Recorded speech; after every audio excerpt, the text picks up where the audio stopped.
Hello everybody, అందరికీ నమస్కారం. Welcome to super doctor. ప్రపంచవ్యాప్తంగా కళ్ల సమస్యలు చాలా మందిని ఇబ్బంది పెడుతున్నాయి. Recent statistical data from WHO ఏం చెప్తుందంటే 2.2 billion population in the world కంటి సమస్యలతో బాధపడుతుంటే 20% of the population hails from India.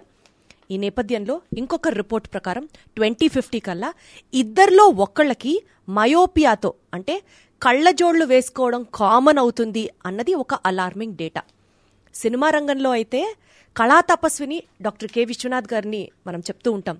అలాగే అన్ని నయనాల్లో కల్లా అంటే అన్ని సెన్స్ ఆర్గన్స్లో కల్లా కళ్ళు ప్రధానం అని మనం భావిస్తూ ఉంటాం కదా. ఆ కళ్ళకి ప్రాణం పోస్తూ ప్రపంచాన్ని చూసేలా చేస్తున్నటువంటి డాక్టర్ విశ్వనాథ్ గారిని ఈరోజు మన సూపర్ డాక్టర్లో మీకు పరిచయం చేయబోతున్నాను. విశ్వనాథ్ గారు నమస్తే అండి. నమస్కారం అండి దీప్తి గారు. ఎలా ఉన్నారు సార్? బాగున్నాను, థ్యాంక్ యూ.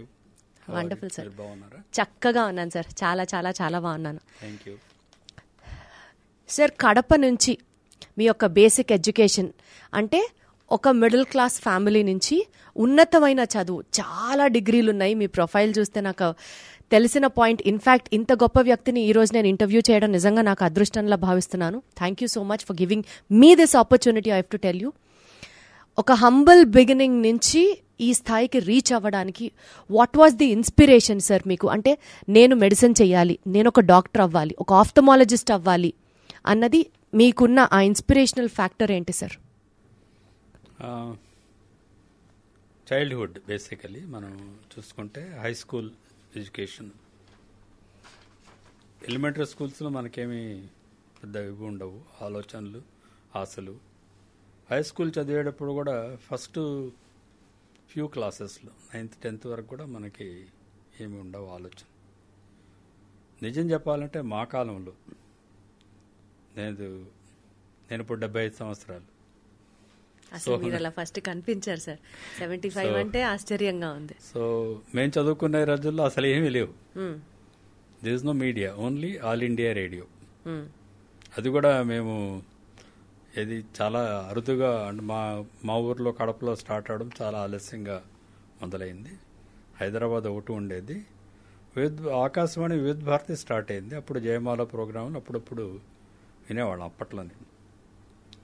అంటే ఇంచుమించు 60 సంవత్సరాల కిందట అనుకోండి. మా హై స్కూల్లో టీచర్లు నా ఇన్స్పిరేషన్ నిజం చెప్పాలి అంటే. నువ్వు బాగా మార్కులు వస్తున్నాయి, చదువుకుంటున్నావు.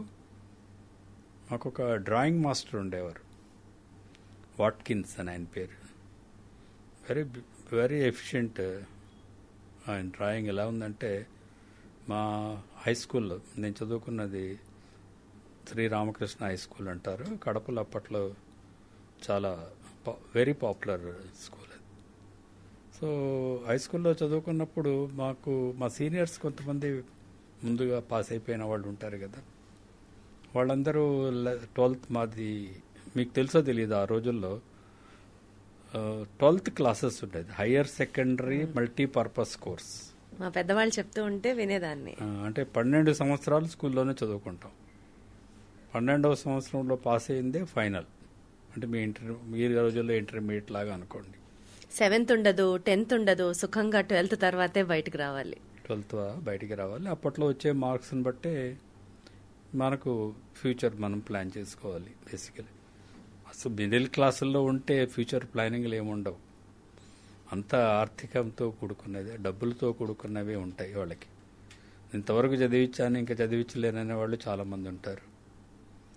సో నాకు ఐడియా ఎలా వచ్చిందంటే, నా ముందు స్టూడెంట్స్ కూడా, మా ముందు బ్యాచ్ల వాళ్ళు కూడా ఒకరిద్దరు ఎక్కడో మెడికల్ కాలేజెస్లో చేరారు, సీట్స్ వచ్చాయి.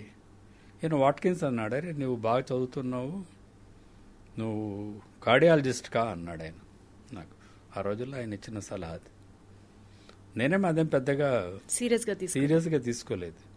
అసలు మెడిసిన్కి వెళ్తానో లేదో కూడా నాకు తెలియదు. నా favourite subject is mathematics.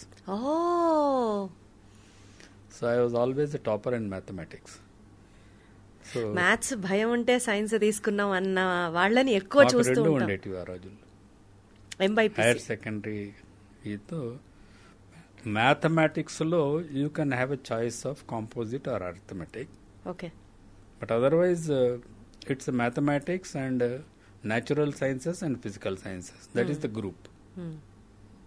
Plus of course mathematics, composite mathematics అంటే ఆల్జీబ్రా ఇవన్నీ ఉంటాయి కదా, ట్రిగనామెట్రీ అలాంటివి యాడ్ అవుతాయి అరిథమెటిక్స్లో కాకుండా. సో నేను మా న్యాచురలీ మ్యాథమెటిక్స్ బాగా చేస్తున్నాను కాబట్టి మా కీర్తిశేషులు గురుమూర్తి గారి టీచరు, నేను బాగా చేస్తున్నావు, బాగా you should get first marks in higher secondary final examination ఆయన ప్రోత్సహించేవాళ్ళు. సైన్స్ మామూలుగా చదువుకున్నాం అంతే, నేనేమి దాన్ని అంటే దాని మీద ఎప్పుడూ కాన్సన్ట్రేట్ చేసి అదే పనిగా చదవాలన్న కృషితో ఏం చదువుకోలేదు. చదువుకున్నాం, న్యాచురల్ సైన్సెస్, ఫిజికల్ సైన్సెస్ అన్నీ చదివాము. ఆ రోజుల్లో ఏముంది, అన్నీ ఇప్పుడు కూడా అప్పట్లో లాగే ఇంచుమించు స్టాండర్డ్ క్వశ్చన్స్, స్టాండర్డ్ చాప్టర్స్ ఉండేటివి, చదివేవాళ్ళం, రాసేవాళ్ళము. ఎవ్రీ ఇయర్ ఒక టాలెంట్ ఎగ్జామినేషన్ అని పెట్టేవాళ్ళు స్కూల్లో, అప్పట్లోనే ఉండేటివి. అవి కూడా బాగానే రాసేవాడిని, చేసేవాడిని. మా స్కూల్ టీచర్లందరికీ నేను ఫేవరెట్ స్టూడెంట్ అయిపోయాను ఆ క్లాస్లో. సరే చూద్దాం, మాకైతే మేము ఆడుతూ పాడుతూనే చదువుకున్నామండి నిజం చెప్పాలంటే. సార్ అప్పట్లో ఇంత కాంపిటీషన్ ఎక్కడుంది సార్? అసలు మనం ముందేం చేద్దాం అనేది ఏమి ఉండదు. మన ఇంట్లో మనం ఉన్నాం, తల్లిదండ్రులు చూసుకుంటున్నారు. నా హైయర్ సెకండరీ కోర్స్ అయిపోయాడు, మా అన్నయ్య అప్పటికే ఇంజనీరింగ్ చేరాడు. నా 12th క్లాస్ అయిపోయేటప్పటికి ఆయన తిరుపతిలో ఎస్వి ఇంజనీరింగ్ కాలేజ్ అని, first one of the oldest engineering colleges. So ఎప్పుడైనా మన ఇంట్లో ఎవరైనా కూడా మన ముందు ఉన్న వాళ్ళని చూస్తే మనం వాళ్ళ గురించే మనం ఆలోచిస్తుంటాం. వాళ్ళే మనకు మార్గదర్శకుల్లో కూడా ఉంటారు చాలా మిడిల్ క్లాస్. అన్నయ్య ఇంజనీరింగ్ చదివాడు కూడా, నేను కూడా ఇంజనీరింగ్ చదువుతాం వల్లే మ్యాథమెటిక్స్లో మార్క్స్ వస్తే సీట్ వస్తుందంట. ఇలాంటివన్నీ మేము ఆలోచన. సరే నేను అప్పట్లో ఏం అంత సీరియస్ కూడా తీసుకోలేదు, రొటీన్గానే చేసేవాళ్ళం. మామూలుగా 12th క్లాస్ అయిపోయింది, ఏదో దేవుడి దయ వల్ల, ఆశీర్వాదం వల్ల, మా తల్లిదండ్రుల కృషి ఆశీర్వాదం వల్ల నాకు ఫస్ట్ మార్క్స్ వచ్చాయి. District first 555. దాంట్లో వచ్చిన జోక్ చెప్తాను, 555 వచ్చాయని. Out of sir? Out of 700. 700కి 555. So అప్పుడు మా హై స్కూల్ హెడ్ మాస్టర్ ఉండేవారు, హై స్కూలే కాబట్టి హెడ్ మాస్టర్ అని, రామూర్తి గారు. ఆయన మంచి స్మోకర్. ఆయన నన్ను దగ్గర పిలిచి, నువ్వు ఎప్పుడైనా సిగరెట్ తాగితే 555 అని ఒకటి ఉంటుంది సిగరెట్, అదే తాగు అని చెప్పాడు. మీరు స్టేట్ ఎక్స్ప్రెస్ 555 అనేది ఆ రోజుల్లో, ఇప్పుడు ఉన్నదో లేదో నాకు తెలియదు. అదే ఒక suppose to be good brand or super brand cigarette మా రోజుల్లో.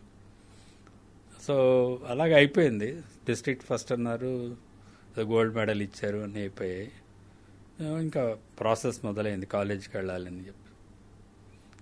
అప్పుడు మా నాన్నగారు రిటైర్ అయిపోయారు. ఆయన మామూలు డిస్ట్రిక్ట్ కోఆపరేటివ్ సెంట్రల్ బ్యాంక్లో వర్క్ చేసేవారు. నేను ఇట్లా అప్లై చేయాలి, అన్నయ్య ఉన్నారు కదా, నేను కూడా ఇంజనీరింగ్ కాలేజీకి అక్కడ అప్లై చేయమంటారా? మెడికల్ కాలేజీల్లో కూడా, ఇందులో కూడా మార్క్స్ బాగా వచ్చాయి. మ్యాథమెటిక్స్ సార్ అయితే బాగా చెడ్డ తిట్టేశాడు నన్ను, ఎందుకంటే మ్యాథ్స్ కంటే సైన్స్లో ఎక్కువ మార్కులు వచ్చాయి. మళ్ళీ మీకు మ్యాథ్స్ ఫేవరెట్ సబ్జెక్ట్. ఇదేంట్రా ఇట్లా, అందులో 80s వచ్చాయి, ఇందులో ఏమో 75 వచ్చి 6 మార్కులే తేడా. ఆయనకే చాలా కోపం వచ్చింది. ఆయనకి 81 అంతా యావరేజ్ అంటారు మ్యాథ్స్ సైన్సెస్. సో మా టీచర్లు వాళ్ళు అంతా అసెస్ చేస్తారేమో, అంత ముందుకు బ్యాచెస్ వాళ్ళందరికీ 70s వచ్చిన వాళ్ళకి కూడా 70 మార్క్స్ వచ్చిన వాళ్ళకి కూడా ఇంజనీరింగ్ మెడిసిన్ సీట్స్ వస్తున్నాయి కాబట్టి నీకు కూడా వస్తుంది అన్నారు వాళ్ళు. ఆ రోజులంతా only based on marks. Got it, sir. Got it. So there is nothing like competitive exam. You need to apply.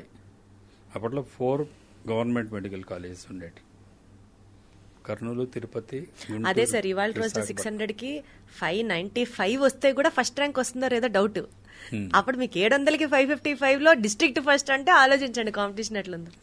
కానీ సార్ మీరు చదివిన కాలేజెస్, యూనివర్సిటీస్ గురించి మాట్లాడితే, right from PGIMER to Chandigarh university to London university, ఇంత మంచి universities నుంచి మీరు చదువుకొని బయటికి రావడం మీ కెరియర్ని మీరు షేప్ చేసుకోవడానికి ఒక మార్గదర్శనంలా నిలిచింది అని అంటే ఏం చెప్తారు? మార్గదర్శనం వ్యక్తులుగా లేదు నాకు. ఎలా అంటే ఎప్పటికప్పుడు లాగా బేసికలీ. ఎందుకంటే ప్రతి ముందుకు వెళ్ళడానికి కొన్ని అడ్డంకులు ఉండేవి. మెడిసిన్కి మామూలు మెడికల్ కాలేజ్ అడ్మిషన్స్ అప్లై చేయాలన్నారు, అప్లై చేశాను. ఇంజనీరింగ్ కాలేజీకి వెళ్ళాలి అంటే అప్లై చేశారు. మా నాన్నగారేమో నేను రిటైర్ అయిపోయాను, నేను ఏది ప్రొఫెషనల్ కాలేజెస్ నేను చదివించలేనని చెప్పారు. అప్పటికే అంటే ఏదో ఆయన పూర్వీకులు ఆయన ఆస్తి అనేది సంపాదించినవి అమ్మేశాను, ఉన్న పొలము మీ అన్నయ్య చదువు కోసం, సో నేను చదివించలేకపోవచ్చురా నీ ఇష్టం అన్నారు. ఏదైతే ముందు అయితే అప్లై చేసాము. నాకు ఒక కజిన్ ఉండేవాడు, లేరు ఆయన, శ్రీనివాసన్. అతనిది ఇంచుమించు మేమంతా ఒకే, మా పెద్దనాన్న పిల్లలు వాళ్ళు, బ్యాక్గ్రౌండ్ సేమ్. అతను కూడా బాగా మంచి మార్క్స్ వచ్చి డాక్టర్ కావాలనుకున్నాడు. తనకి కుదరక రైల్వేస్లో చేరారు. ఆ రోజుల్లో 12th క్లాస్ అయిపోయాక మంచి మార్క్స్ వస్తే రైల్వేస్, పోస్టల్ డిపార్ట్మెంట్ వాళ్ళు ఉద్యోగాలు ఇచ్చేవాళ్ళు.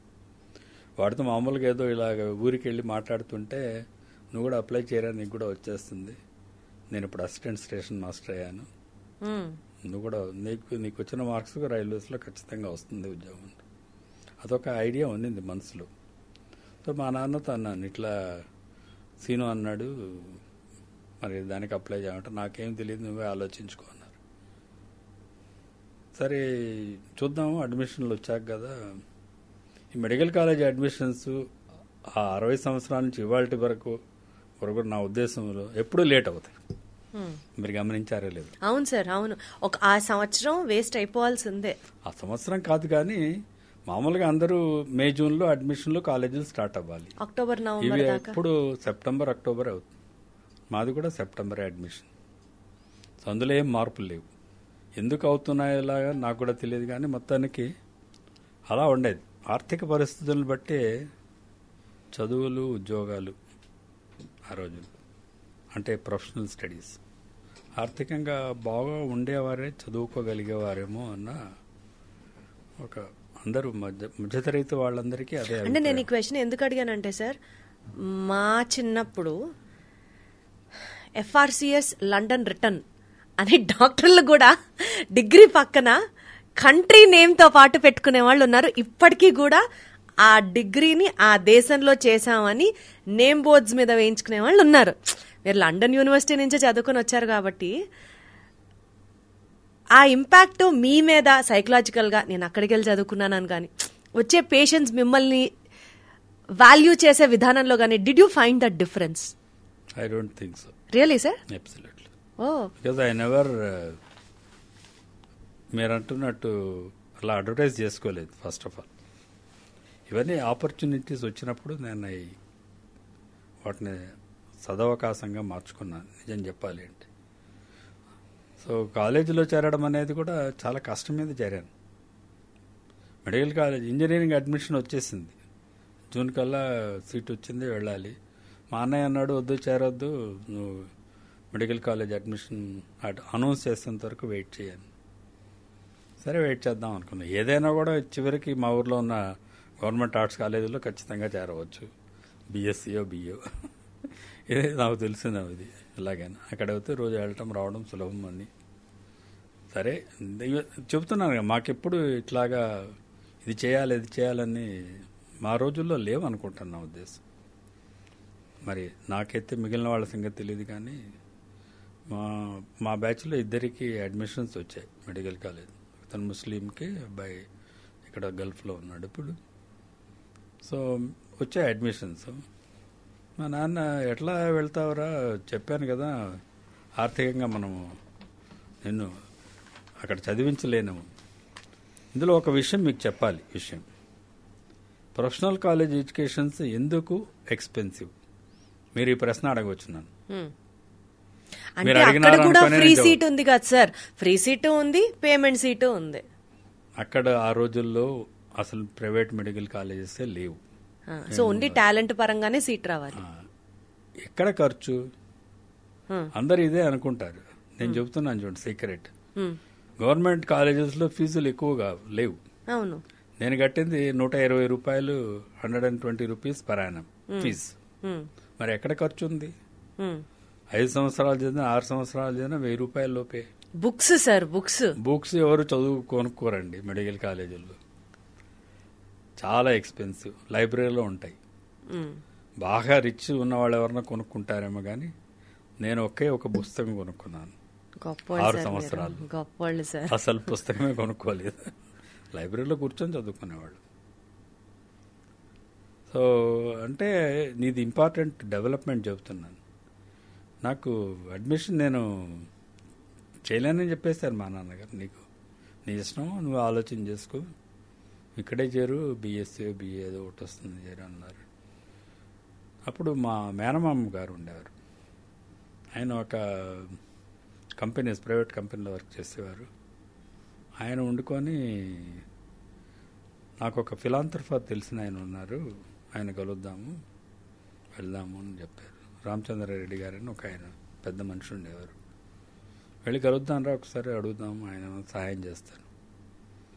ఆయన చాలా గొప్ప వ్యక్తి. ఎందుకు చెప్పాలి అంటే ఆయన ఒక మాట చెప్పాడు, బాబు నేను నీకు 1000 రూపాయలు ఇస్తాను సంవత్సరానికి, కానీ 1 సంవత్సరమే ఇస్తాను. ఆ సంవత్సరం లోపల నువ్వు ఏదో ఒకటి స్కాలర్షిప్ ఏదో ఒకటి సంపాదించుకోవాలి. 1000 రూపాయల్లో నువ్వు 1 year వరకు నేను సపోర్ట్ ఇస్తాను, అంతే అన్నారు. అది నాకు అర్థం అవ్వలేదు ఎందుకు ఎట్లా అన్నారని. మొత్తం 5 years కోర్సు. 5 years course. సరే మా ప్రిన్సిపాల్ గారు అన్నారు, నీకు because your district first you will sure to get a scholarship, merit scholarship వచ్చేసింది. ఇలాగ నేషనల్ మెరిట్ స్కాలర్షిప్ ఇచ్చారు. 1000 రూపాయలు ఇస్తారు, అది కరెక్ట్. ఆయన చెప్పాడు, ఆయన కూడా సలహా ఇచ్చాడు, అది తీసుకో ఆయన దగ్గర, ప్రస్తుతం 1 సంవత్సరం గడిపోయి ఇయర్ ఎండింగ్ అయిపోలేప నీకు ఆ రోజుల్లో, ఈ రోజుల్లో ఎలా ఉందో నాకు తెలియదు కానీ ఆ రోజుల్లో స్కాలర్షిప్స్ ఇయర్ ఎండింగ్లో ఇచ్చేవారు. అంతే సార్. ఇప్పుడు కూడా అలాగే ఉందా? ముందే ఇస్తే బహుశా స్టూడెంట్స్ డబ్బులు తీసుకొని పారిపోతారని గవర్నమెంట్ భ్రమ ఏమో తెలియదు, ఉండవచ్చు, అది కూడా ఫ్యాక్ట్. సో ఆ రోజుల్లో అప్పుడు అలాగే ఇచ్చేవారు. అప్లై చేసుకుని స్కాలర్షిప్ ఆయనే అప్లికేషన్ ఫిల్అప్ చేసి ఇచ్చారు. మా ప్రిన్సిపాల్ గారు పంపించాము. సరే ఇది 1000 రూపాయలు వచ్చింది, దొరికింది కదా, 1000 రూపాయలు ఆయన 100 పంపిస్తానన్నారు. 10 నెలలు ముందుగా 1000 రూపాయలు ఇవ్వనన్నారు. సో 100 రూపాయల కోసం ఎదురు చూసేవాడిని. 2 జతల బట్టలు. You don't believe, I went with half pants or knickers అనేవాళ్ళు మా రోజుల్లో. To medical college. First trouser కుట్టించుకున్నాను, 2 ట్రౌజర్లు. షూ కూడా ఎలా ఉండేదంటే పోలీస్ బూట్లు అనేవాళ్ళు. I don't know whether it's దాన్ని అనొచ్చు అనకూడదు, పోలీస్ వాళ్ళు కోప్పడతారేమో. రౌండ్గా పెద్దగా లావుగా మోడర్న్గా ఉండేటివి కాదు. షూ వేసుకోకపోతే ప్రిన్సిపాల్ గారు ఒప్పుకునేవారు కాదు. కాలేజీలో కంపల్సరీగా స్టూడెంట్స్ అందరూ షూతో రావాలి. ఆ 2 జతలతో అలాగే గడిపేశాను జీతం. అందులో వచ్చిన దాంతో 120 రూపాయలు ఫీజు కట్టాను. హాస్టల్ ఎంత ఉంటుంది ఊహించగలరా? మెస్ 60 రూపాయలు, 60 rupees per month hostel fee. 100 రూపాయలే కదా సార్ మీకు వచ్చిన స్కాలర్షిప్? మరి 40 రూపాయలు మిగిలింది అలాగే ఉంచుకోవాలి, దాచుకోవాలి, లాండ్రీకి దానికి ఖర్చులు. అచ్చా. సో 100 రూపాయలు, 60 రూపాయలు దీనికి, 60-70 రూపాయల మధ్య ఇది బిల్లు. 30 రూపాయలు మిగిలింది దాచిపెట్టుకోవాలి. అంత అదృష్టవత ఏం దురలవాటు పడలేదు కాబట్టి బయటపడిపోయాము. దాంతో ఎప్పుడైనా బయటకు వెళ్ళి కాఫీ తాగడానికి దానికి ఫ్రెండ్స్తో కలిసి బయటకు వెళ్ళి కాఫీ తాగడం అంటే కూడా అరుదే. మా కాలేజీలో ఉన్న క్యాంటీన్లో తాగేవాళ్ళు. అక్కడ కొంచెం క్యాంటీన్లో ఎప్పుడు కన్సెషన్ రేట్లోనే ఉంటాయి కాబట్టి. సో బేసికల్గా అంత కష్టపడుతూ చదువుకున్నారు కాబట్టి you know the value of money. That is the essential thing, basic underline. Got it sir. Sir probably ఎన్నో లైఫ్ లెసన్స్ మిమ్మల్ని ఇంటర్వ్యూ చేస్తూ ఉంటే తెలుసుకోవచ్చు. అంటే ఈ జనరేషన్ నార్మల్ స్టూడెంట్స్కి తెలుసుకోవడం, నార్మల్ మనుషులు తెలుసుకోవడం ఒక లెక్క అయితే, ప్రాబబుల్లీ మెడికోస్కి చాలా చాలా చాలా ఒక గైడెడ్ పాత్ లాగా ఉంటుందేమో మీరు మాట్లాడుతూ ఉంటే లైఫ్ లెసన్స్ గురించి అనిపిస్తుంది నాకు. But since we have to also equally focus on the subject what we are talking today, I'm getting back into that subject, sir. Sir, eye problems, I issues అని అంటే ఇవాళ రేపటి రోజుల్లో బ్లూ లైట్ ఎమిట్ అవ్వడం వల్ల కంటికి చాలా ప్రమాదం. అది ఎంత ప్రమాదమైన స్థాయికి వెళ్తోందో అన్నది జనాలు ఆలోచించుకోవడం మానేసి, probably you have to let it know, కళ్ళజోడు పెట్టేసుకొని బ్లూ లైట్ కోసం షేడ్స్ అంటే ప్రొటెక్టర్స్ కళ్ళజోడికి యాడ్ చేసుకుంటే ఎన్ని గంటలు బ్లూ లైట్ ఎమిట్ అయినా పర్లా. కళ్ళజోళ్ళకి బ్లూ లైట్ ప్రొటెక్షన్ గ్లాసెస్ పెట్టుకోవడం ఒక ఎత్తు అయితే, సెల్ ఫోన్ దగ్గర నుంచి ల్యాప్టాప్స్ దగ్గర నుంచి స్క్రీన్స్ ఏదైతే ఉంటాయో వాటన్నిటికీ కూడా బ్లూ లైట్ ప్రొటెక్షన్ చేసేస్తున్నారు. అంటే ఎమిట్ అయ్యే లైట్ ఇంకా బ్లూ లైట్ ఉండదన్నమాట, మన కంటికి మంచి లైట్ వస్తుంది. Is it safe sir, or how do we have to overcome this? అసలు నిజంగా ఈ బ్లూ లైట్ ప్రొటెక్టింగ్ గ్లాసెస్ పనిచేస్తాయా is my point first. I think we should go back to what is the blue light and how is it related to eyes. Okay, blue light కంటికి ఏం సంబంధం? Wonderful sir, correct. అది ఉంటేనే కదా దాని గురించి. దాని వల్లే ప్రమాదం అని మాట్లాడుకుంటున్నాం. అసలు బ్లూ లైట్ అంటే ఏంటో తెలియాలి. బ్లూలో ఉన్న ultraviolet rays okay, or they can damage the surface of the కన్ను పైన భాగానికి, దాని మీద కొంత డ్యామేజ్ రావచ్చు. కంటి వెనకాల రెటీనా ఉంటుంది. మనకు రెటీనా అనేది కంటి యొక్క దాని ఆర్గన్ చెక్ చేసుకుంటా అవయవం ఎలా ఉంటుందంటే, కన్ను అనేది ఒక కెమెరా. నేను చెప్పేది అందరికీ, కెమెరాకి ఒక కార్డ్ ఉంటుంది, కెమెరాకి ముందు లెన్సెస్ ఉంటాయి. లెన్సెస్ అనేటివి ఏమిటంటే కంటి ముందు మనకు ఒక నలుపుగా ఉంటాయి మన కళ్ళన్నీ. అది నలుపు కాదు కదా, మరి అసలు ఈ ఫ్యాక్ట్ కూడా చాలా మందికి తెలియదు. నల్లగుడ్డు అంటాం. నలుపుదనం ఎక్కడ ఉన్నది? నలుపుదనం కంటి పాపలో ఉన్నది. మన పైన కనిపించే నలుపు అనేది it's a transparent layer. Okay, me watch glass, ఇప్పుడు మీరు వేసుకున్న watch glass brown, glass brown కాదు కదా. గ్లాస్ బ్రౌన్ కాదు, correct. Glass is a clear glass. దాని వెనకాల ఉన్న బ్యాక్ డ్రాప్ బ్రౌన్. అలాగే నల్లగుడ్డుకు వెనక ఉన్న బ్యాక్గ్రౌండ్ ఐరిస్, మధ్యలో కంటిపాప ఉంటుంది. సో ఈ ఐరిస్ మనకు ఏషియన్స్ అందరికీ, Caucasians whatever you call them, black, brown, dark, వీటిలో షేడ్స్లో ఉంటుంది. డార్క్ బ్రౌన్ ఉండవచ్చు, బ్లాక్ ఉండవచ్చు. వెస్ట్రన్ కంట్రీస్లో ఉన్న వాళ్ళందరికీ గ్రీన్, బ్లూ ఉంటాయి. ఎల్లో కలర్స్ అంటే ఏమి ఉండవు, అవన్నీ కాంటాక్ట్ లెన్సులు పెట్టుకున్నవే ఉంటాయి. గ్రీన్, బ్లూ, ఇక్కడైతే dark red, dark black or brown.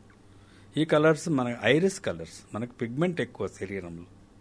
మనం ఎందుకు డార్క్గా ఉన్నాము? శరీరంలో మనకు మెలనిన్ అనే పిగ్మెంట్ ఎక్కువ ఉంటుంది. సో మన శరీరంలో ఆ పిగ్మెంట్ని బట్టి మన స్కిన్ కలర్ ఉంటుంది. తక్కువ ఉంటే తక్కువ, పూర్తిగా పోతే విటిలిగో, ల్యూకోడర్మా. పూర్తిగా శరీరం అంతా పూర్తిగా ల్యూకోడర్మా, విటిలిగో ఉన్నవాళ్ళు ఫారినర్ ఏమో అనుకుంటారు వాళ్ళని చూస్తే. Correct sir. వాళ్ళ జుట్టు కూడా రెడ్గా ఉంటుంది కాబట్టి. సో కలర్ని బట్టి అలా వస్తుంది. సో ఆ లెన్సెస్ అనేటివి ముఖ్యం మన కంటికి. కెమెరాకి లెన్స్ పాడవుతే there is no image creation behind.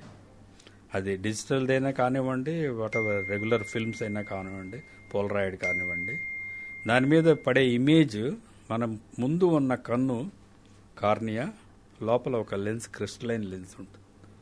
Beautiful lens made by the God that has got a condensing power of both together. It's about 60 dioptres power. అంటే ఒక 60 డయాప్టర్స్ కాన్వెక్స్ లెన్స్ మన కంటి ముందు ఉన్నది. అది any images can be that will create an image on the retina. ఆ ఇమేజ్ని optic nerve ద్వారా మెదడు వెనకాల భాగానికి పంపిస్తుంది. దేవుడు ఎంత బాగా సృష్టించాడు చూడండి. కన్ను ముందు పెట్టాడు, కంటి చూపు తెలివి వెనక్కి పెట్టాడు. ఆక్సిపిటల్ కార్టెక్స్ అంటాం. అక్కడికి వెళ్ళాక అక్కడే అదేం గ్రహించదు. అది ఆ ఇమేజ్ని మళ్ళీ ముందు ఫ్రంటల్ కార్టెక్స్ కు పంపిస్తుంది, ఫ్రంటల్ బ్రెయిన్ కి. ఈ ఇమేజ్ ఏమిటో నువ్వు చెప్పు అని. ఎంత కోఆర్డినేషన్ చూడండి సార్, ఎంత కోఆర్డినేషన్. సో ఇంత కాంప్లికేటెడ్ విజన్ని కళ్ళు కంటితో చూస్తున్నాం అని అనుకోవడం మనం తప్పు. మనం చూస్తుందల్లా మెదడుతోటి. మెదడు సూపర్ కంప్యూటర్, ఎవరు క్రియేట్ చేయలేరు ప్రపంచంలో. It can never be imitated. Take it from me, because it's not at understood. I don't know how many billions of cells are there. Each cell has got an activity designed to do. Great. Understand, Almighty sir. is great. So ఇప్పుడు blue light అనేది మీరు blue light అనేది lens మీద పడ్డప్పుడు దాని మీద కొంత erosions రావచ్చు కొంతమందికి. అచ్చా. తర్వాత ఎక్కువ కాన్సన్ట్రేటెడ్గా రెటీనా మీద పడ్డప్పుడు కూడా రెటీనాలో మధ్య భాగంలో మ్యాకులా మీద దాని ఎఫెక్ట్ రావచ్చు. సో ఈ రెండు అల్ట్రావైలెట్, ఇన్ఫ్రారెడ్, ఇవి రెండు కంటికి మంచిది కాదు. అచ్చా, అందుకనేనా సార్ అల్ట్రావైలెట్ రేస్ అంటే మరి ఫోన్లు ల్యాప్టాప్లో చూస్తే ఎందుకు వస్తాయా అనుకున్నా. ఎండలోకి వెళ్తే ultraviolet rays, because of the gadgets you get the infrared rays, అంతేగా సార్? అందుకే I don't see any reasoning basically by all the gadgets, most of the gadgets we can say they are inbuilt with the protection from the ultraviolet rays. All the screens today's market original గా వచ్చినప్పుడు అప్పుడు TV screen కూడా చూడవద్దని చెప్పేవారు. మీకు TV ఎప్పుడు వచ్చిందో మీకు గుర్తుందో లేదు కానీ ఒక 40 ఏళ్ల కిందట 1984 టీవీ వాజ్ ఇన్వెంటెడ్. 40 ఏళ్ల కిందట వచ్చింది టీవీ. అప్పట్లో టీవీ కూడా ఎక్కువ చేస్తే అది కూడా నీకు అల్ట్రావైలెట్ రేస్ వస్తుందనేవారు. తర్వాత మారిపోయాయి. అంటే సార్ ఇప్పుడు ఈ ప్రొటెక్షన్ గ్లాసెస్ పెట్టుకోవడం వల్ల హామ్ ని మనం తగ్గించిన వాళ్ళం అవుతామా? ప్రొటెక్షన్ లో ఏమవుతుందంటే it's becoming more of human psych పైన కమర్షియల్ యాక్టివిటీ ఎక్కువైంది.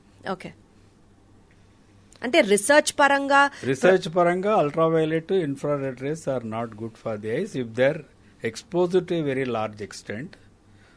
You will get smarting sensation అంటాం, అంటే కంట్లో ఏదో గుచ్చుకుంటున్న ఫీలింగ్. అల్ట్రావైలెట్ రేస్ కార్నియా మీద పడవచ్చు, ఇన్ఫ్రారెడ్ రేస్ పడవచ్చు, వెనకాల రెటినా మీద పడవచ్చు. కానీ retina will regenerate fast. Constant గా డ్యామేజ్ ఉండదు. The only ultraviolet, infrared rays which can damage the eyes looking at the sun. Sun gazing is bad. Understand sir. Sir ఇప్పుడు సో రీసెర్చ్ పరంగా మనకి blue light protective glasses will not fetch any advantage. That's what you wanted to tell. The ordinary blue light cut down చేస్తుంది కానీ ultraviolet, even the spectacles you can have ultraviolet coating and protection coating basic. So దానివల్ల use ఉండదు పెద్దగా అన్నది మీరు చెప్పే point. Blue light will be more incisive than the ordinary light. You have got a spectrum of the light. Correct, sir. Vibgayar, you know those things. All 7 colors in the rainbow. All colors. Got it, sir. So, what illo unna blue, red are more incisive. Going in further ultra level or infra levels, they can cause the damage to the eye. అంతేగాని ఇవన్నీ మిగిలినవన్నీ commercial. So చక్కగా blue light glasses పెట్టేసుకొని రాత్రంతా ఫోన్లు చూడొచ్చు, హ్యాపీగా ఎండలోకి వెళ్ళొచ్చు, ఇలాంటివన్నీ ఉడకవు. Got it sir. Sir coming to the second point sir, cataract operations, అంటే క్యాట్రాక్ట్ అనే దాని గురించి మాట్లాడితే సార్ ఓన్లీ పెద్దవాళ్లకే వస్తుందా సార్ ఈ క్యాట్రాక్ట్ అనేది? అసలు వాట్ ఈస్ దిస్ క్యాట్రాక్ట్?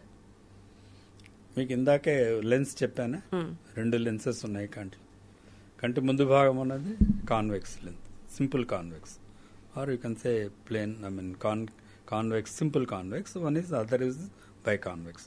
లోపల ఉన్నది బై కాన్వెక్స్, అది కంటి పాప వెనక ఉంటుంది, పీపుల్ వెనక. Natural clear crystalline lens. అది మెల్లిగా ఒపేసిటీ వస్తుంది. కొన్ని మీరు అడిగారు, అవి తర్వాత చెబుతాం. అప్పుడే పుట్టిన వాళ్ళకి కూడా క్యాట్రాక్ట్ రావచ్చు. సో అది చెప్తాను తర్వాత. ఆ లెన్స్ క్లియర్గా ఉండకుండా మసక బారుతూ రావడాన్ని క్యాట్రాక్టస్ ప్రాసెస్. లోపల ఉన్న నార్మల్ క్రిస్టలైన్ లెన్స్ అంటాం. అంటే crystalline is nothing but clear lens basically, which is formed by the sort of layers of fibers and then transparent fibers and then some fluid inside the, all that is the anatomy physiology అనుకోండి. అది అవసరం లేదు మనకు. అంటే you can see through and it will also condense and it is moldable lens, not a fixed lens like a fixed camera. Auto focusing lens. మనం దూరం చూసి దగ్గర చూడంగానే రెండు క్లియర్గా ఉంటాయి. కెమెరాలు అలా కాదు కదా, ఇప్పుడు వస్తున్నాయేమో కానీ బట్ ఇప్పుడు కూడా అట్లేదు సార్, మనం ఫోకస్ సెట్ చేసుకోవాలి. సెట్ చేసుకోవాలి కదా. So how great the god he's given you an auto focus lens which cannot be duplicated. I don't know whether camera వాళ్ళు చెప్పాలి. అంత క్విక్గా ఆటో ఫోకస్ అయ్యే లెన్సెస్ ఎక్కడైనా ఉన్నాయా? లేవు. సో అంత క్విక్గా దాన్ని అకామిడేషన్ అంటాం ఆటో ఫోకస్. ఈ లెన్స్ క్లారిటీ కొన్ని డిసీజెస్లో అది ఒపేక్ కావచ్చు. న్యాచురల్ ఏజింగ్ ప్రాసెస్లో around 60 years of the age అది ఆ ఫైబర్స్ అవన్నీ కొంత they lose their transparency, they may become slightly blackish or brown, which is called natural ప్రాసెస్లో స్క్లీరోసిస్ అంటాం. అంటే sclerosis of the every structure will become slightly degenerated. అవి అలాగే మెల్లిగా ఆ బ్లాక్ బ్రౌన్ నుంచి they may become white. So అప్పుడు transparency తగ్గుతూ వస్తుంది. అంటే సార్ 40 years లో క్యాట్రాక్ట్ రావాల్సింది ఎగ్జాంపుల్ చెప్తున్నాం, 50 years లోనో 60 years లో ఎక్స్టెండ్ చేసుకోవచ్చు, కానీ sclerosis of that particular nerve or organ or what do you call lens normal lens sclerosis of the lens is unpreventable is what you say after the age of 60 aging process it may not totally become white acha but it starts causing a problem in your transparency. Say for example at my age, touch wood, I have not developed a cataract but అద్భుతం. so అంటే ఇప్పుడు మీ secret ఏంటో చెప్పండి sir. Cataract రాకుండా ఉండాలంటే ఏం చేయాలో చెప్పాలి. healthy lifestyle, life food, exercise, less screen టైమా sir? screen time we are never addicted to phones. In fact I hate my phone, to tell you very frank. It's more disturbing, but I watch TV, all OTT platforms I know. అరే వా. Got it, sir. So watching doesn't affect the eyes. Eyes have been given to watch, to see. How can say? The only thing is, మీకు చెప్పాను కదా auto focus ఉందని, అది కూడా it's very thin muscle. దానికి కొంచెం రెస్ట్ ఇవ్వాలి కదా, టైర్ అయిపోతుంది కదా. సో కొంచెంసేపు కళ్ళు మూసుకోండి, కాన్స్టెంట్గా చూడకండి. That's what we advise even to the people who are present day information technology. Got it, sir. So they come with computer vision syndrome అని మా వాళ్ళు కూడా ఒక పేరు పెట్టారు. అదేం there is nothing like a big syndrome అంటూ ఏం లేదు అందులో. Computer constantly watching your eye muscles are getting tired. So you close for 5-10 minutes, that amount of rest. నేను రాశాను సార్, ఇప్పుడు మీరు చెప్పే పాయింట్లన్నీ మిత్స్ లో రాశాను, so that will also break all those myths. ఎంతసేపు స్క్రీన్ చూడొచ్చు, ఎంతసేపు టీవీ చూడొచ్చు, విల్ టాక్ అబౌట్ ఇట్. ఎంతసేపు అనేది ఎక్కడ లిమిటేషన్ లేదు. As much as your eyes can tolerate you can do it. Okay. So equally ఒక యాంటీడోట్ చెప్తారు కదా సార్ డాక్టర్స్ అంటే, సరే ఒక 1 hour టీవీ చూస్తే ఒక 10 నిమిషాలు రెస్ట్ ఇవ్వు టైప్ లో చెప్తే బ్యాలెన్స్ అయిపోతుంది. అదే it depends on how you feel about it. You say individuals okay, I mean as you said every 2 hours you can rest for 5-10 minutes and then divert. Don't constantly seeing constant activity for that muscle. Got it sir. Sir దేశంలోనే మొట్టమొదటిసారిగా diabetic రెటినోపతికి సంబంధించి చేసిన research మీదే అని విన్నాను. What does that stand for sir? Diabetic retinopathy, diabetic పేరులోనే ఉంది, sugar ఉన్న వాళ్ళకి డయాబెటిక్ రెటినోపతి వస్తుంది. అంతవరకు వేగ్గా we have an understanding basically, but what does diabetic retinopathy stand for? Podcast time ఎక్కువైపోతుంది మాట్లాడాలంటే. I love to talk on that. మీరు అడిగిన క్యాట్రాక్ట్ మీకు అర్థమైపోయింది? అర్థమైంది సార్. ఆ క్యాట్రాక్ట్స్ కూడా డయాబెటీస్ వల్ల త్వరగా రావచ్చు. అక్కడి నుంచే స్టార్ట్ చేద్దాం. Diabetes is a metabolic disease basically. Correct. It's not a disease, metabolic disorder. Very well said sir. Okay. మన శరీరంలో మనం తినే ఆహారంలో కార్బోహైడ్రేట్స్ గ్లూకోజుగా మారుతుంది శరీరంలో.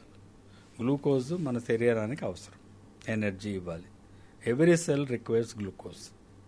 Every single billions of cells what we have. So, it will give glucose as well as oxygen. Atla through the blood. So, diabetes ఎందుకు వస్తున్నది? మీరు తినే ఆహారంలో ఎనర్జైజ్ చేయడం అంటే గ్లూకోజ్ని ఖర్చు చేయడం అనేది ఒక ఇన్సులిన్ అనే ఒక ఎంజైమ్ ఉంటుంది మనకు. Insulin resistance diabetes develops. Insulin resistance ఏమి కాదు, అది కూడా అది ఒక కండిషన్. అది ఇన్సులిన్ అనేది సహజంగా మనకు శరీరంలో ఉండాలి ఎంజైమ్. మనకు సలైవా ఉన్నట్టు, గ్యాస్ట్రిక్ జ్యూసెస్ ఉన్నట్టు అది కూడా ప్యాంక్రియాస్ నుంచి వస్తుంది మనకి. అందులోంచి అది బయటికి రావాలి, వచ్చి మనం తిన్న ఆహారంలో గ్లూకోజ్ని అంతా ఎనర్జైజ్ చేసేస్తుంది, ఖర్చు చేస్తుంది. కొంత ఎక్కడెక్కడ గ్లూకోజ్ పంపించాలో అక్కడంతా ఆ సెల్స్కి అంతా ఇన్సులిన్ కూడా కొద్ది కొద్దిగా వెళ్ళి ఖర్చు చేసి యాక్టివ్గా పెడుతుంది. ఇన్సులిన్ తగ్గిపోతే ఏమవుతుంది, ఖర్చు అవ్వాల్సిన గ్లూకోజు మిగిలిపోతూ వస్తుంది రక్తంలో. ఆ స్టేటస్సే డయాబెటీస్ మెలిటస్ అంటారు. ఇన్సులిన్ ఎందుకు తగ్గిపోతుందంటే వంశపారంపర్యంగా అది ఒక ఇట్ హ్యాస్ బీన్ ఏమంటారు జెనెటిక్ కోడింగ్ ఉంటుంది శరీరంలో కూడా. వంశపారంపర్యంలో వచ్చే జబ్బుల్లో అవే ముఖ్యం బేసికలీ. ఆ కోడింగ్ ప్రకారం కొద్ది రోజుల తర్వాత ఇన్సులిన్ ప్రొడక్షన్ తగ్గిపోతూ వస్తుంది. కొంతమంది సహజంగా అంటే అందులో రెండు మూడు టైప్స్ ఉంటాయి. పుట్టినప్పుడు కూడా రావచ్చు, అది పక్కన పెడదాము. అడల్ట్ డయాబెటీస్ గురించి మాట్లాడుకుంటే insulin dependent, non insulin dependent అని రెండు స్పెసిఫిక్గా ఉంటాయి మేజర్ క్లాసిఫికేషన్లో. ఇన్సులిన్ డిపెండెంట్ అంటే ఇన్సులిన్ బాగా తగ్గిపోతే ఇన్సులిన్ ఇవ్వాల్సి వస్తుంది. నాన్ ఇన్సులిన్ డిపెండెంట్ అంటే ఏజ్ రిలేటెడ్ అంటాం. 50-60 ఏళ్ళకి చాలా మందికి వంశపారంపర్యంగా ఆ కోడ్ ఉన్నవాడికి ఆ సెల్స్ ఐలెట్స్ ఆఫ్ లాంగరాన్ సెల్స్ ఉంటాయి, అవి తక్కువ రిలీజ్ చేస్తుంటాయి. అవి యూ కెన్ కాల్ ఇట్ హరాకిరి అనుకోండి. ఆ సెల్స్ అంతకవే తగ్గిపోతుంది, అవి లోపల పనిచేయడం మానేస్తాయి అన్నమాట. ఇన్సులిన్ లేదు, sugar reserves in the body keep on increasing. కాబట్టి మనం ఏం చేయాలి, తక్కువ కార్బోహైడ్రేట్స్ తీసుకోవాలి. ఆర్ తీసుకున్న కార్బోహైడ్రేట్స్ని ఎక్సర్సైజ్ చేసి కరిగించాలి. ఇది basic philosophy of diabetes treatment. ఇవి రెండూ చేయకపోతే శరీరంలో ఉన్న బ్లడ్లో ఉన్న గ్లూకోజు బ్లడ్లో ఉంటుంది కదా, బ్లడ్లో నార్మల్ బ్లడ్లో ఆర్బీసీ అని ఉంటాయి, రెడ్ బ్లడ్ కార్పసల్స్, హిమోగ్లోబిన్ అని ఉంటుంది, అది అందరికీ తెలిసిండేది. ఈ హిమోగ్లోబిన్లోకి వెళ్తుంది ఇది గ్లూకోజ్. అది గ్లూకోజ్ అందులోకి వెళ్ళిపోతే మనం ఎక్కువ ఆహారం తీసుకున్నప్పుడు ఏమనిపిస్తుంది మనకి, మత్తుగా ఉంటుంది. హిమోగ్లోబిన్ కూడా మత్తు వచ్చేసింది. అది గ్లూకోజ్ నాకు చాలా దండిగా ఉన్నది, నేను పనిచేయడం మానేస్తాను. ఉదాహరణకు చెప్తున్నాను. అది గ్లూకోజ్ ఇవ్వాలి, ఆక్సిజన్ ఇవ్వాలి. ఆక్సిజన్ ముఖ్యంగా ఇవ్వాలి శరీరంలో సెల్స్.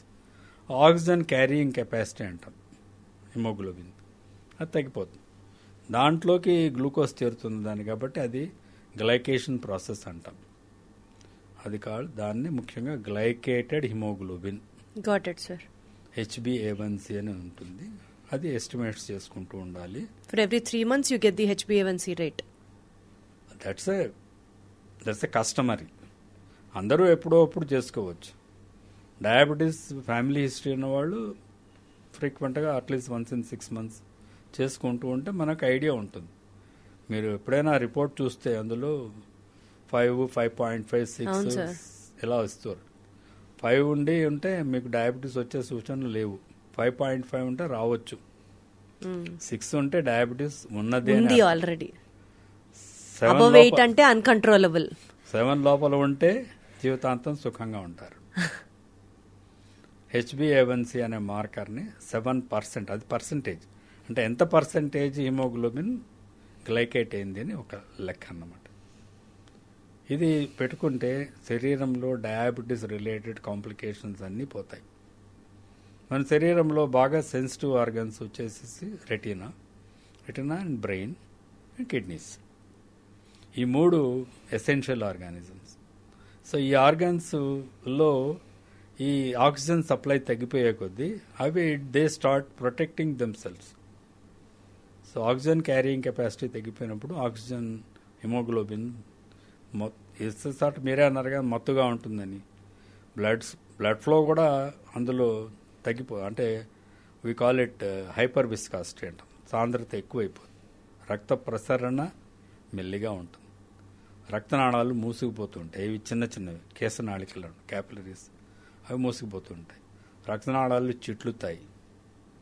ఇవన్నీ retina is nothing but brain, nervous tissue. Kidney is of course glucose, toxins and glucose basically అన్ని బయటికి పంపించేస్తుంటుంది. సో అక్కడ కూడా ఫెయిల్యూర్ అవుతుంది ఆ ఫిల్టరేషన్ ప్రాసెస్. సో గ్లూకోజ్ లాగా బయటికి వెళ్ళిపోతుంటుంది. అందుకే యూరిన్లో షుగర్ ఉందా అని టెస్ట్ చేస్తారు. షుగర్ నార్మల్గా ఉండకూడదు, అది ఖర్చు అవ్వాలి. కిడ్నీలో కూడా, కిడ్నీకి కూడా అది అవసరం. ఖర్చు అవ్వకుండా ఫిల్టరింగ్ ఉంటాయి, ఛానల్స్ ఉంటాయి. ఫిల్టరింగ్ ఛానల్స్, ఫిల్టరేషన్ రేట్స్ అన్నీ దెబ్బతింటూ ఉంటాయి. సో అది బయటకు వచ్చేస్తుంటుంది. సో ఈ 3 ఎసెన్షియల్ ఆర్గన్స్ మీద దాని ఎక్కువ ఒత్తిడి ఉంటుంది. ఆక్సిజన్ కావాలి, గ్లూకోజ్ కావాలి, ఇవన్నీ డీరేంజ్ అయిపోతున్నాయి. ఈ మెటబాలిక్ స్టేటస్ను డయాబెటీస్ మెలిటస్ అంటారు. సో ఇప్పుడు మనకు పెథోజెనిసిస్ అంటాం, అంటే ఎందుకు డ్యామేజ్ అవుతున్నాయని తెలుస్తున్నాయి కాబట్టి. రెటీనా ఎఫెక్ట్ అయితే ఏమవుతుంది, విజన్ దెబ్బతింది. రెటీనాలో సెంట్రల్ ఏరియాలో ఊజ్ అవుతుంది ఫ్లూయిడ్, మ్యాకులోపతి అంటాం. విజన్ డిస్టర్బ్ అయిపోతుంది, స్మాల్ లెటర్స్ కనిపించకపోవచ్చు, గ్రాస్గా విజన్ కనిపిస్తుంటుంది. 40-50 ఏళ్ల వాళ్ళకి జబ్బు వచ్చింది అనుకుందాం, డయాబెటిక్ రెటినోపతి, రాకూడదు. వస్తే ఏమవుతుంది, వాడు చదవలేడు, రాయలేడు. 40-50 ఏళ్ల జీవితం మనిషిలో చాలా ఇంపార్టెంట్ స్టేజ్. 40-50 ఏళ్ళకి వాడికి సంసారంలో బాధ్యతలు చాలా ఉంటాయి. పిల్లలు చదువుకొని పైకి వస్తుంటారు, ఆడపిల్లలకి పెళ్ళిళ్ళు చేయాలి. వాడు ఉద్యోగం సరిగా చేసుకోలేకపోతే ఉద్యోగం పోతుంది. సో బేసికలీ దీన్ని మనం కంట్రోల్ చేయడానికి షుగర్ అసలు ఫస్ట్ ఆఫ్ ఆల్ రాకూడదు, వచ్చినా కంట్రోల్లో పెట్టుకోవాలి. HbA1c less than 7 రాకూడదు అనేది లేదు. I don't agree on those.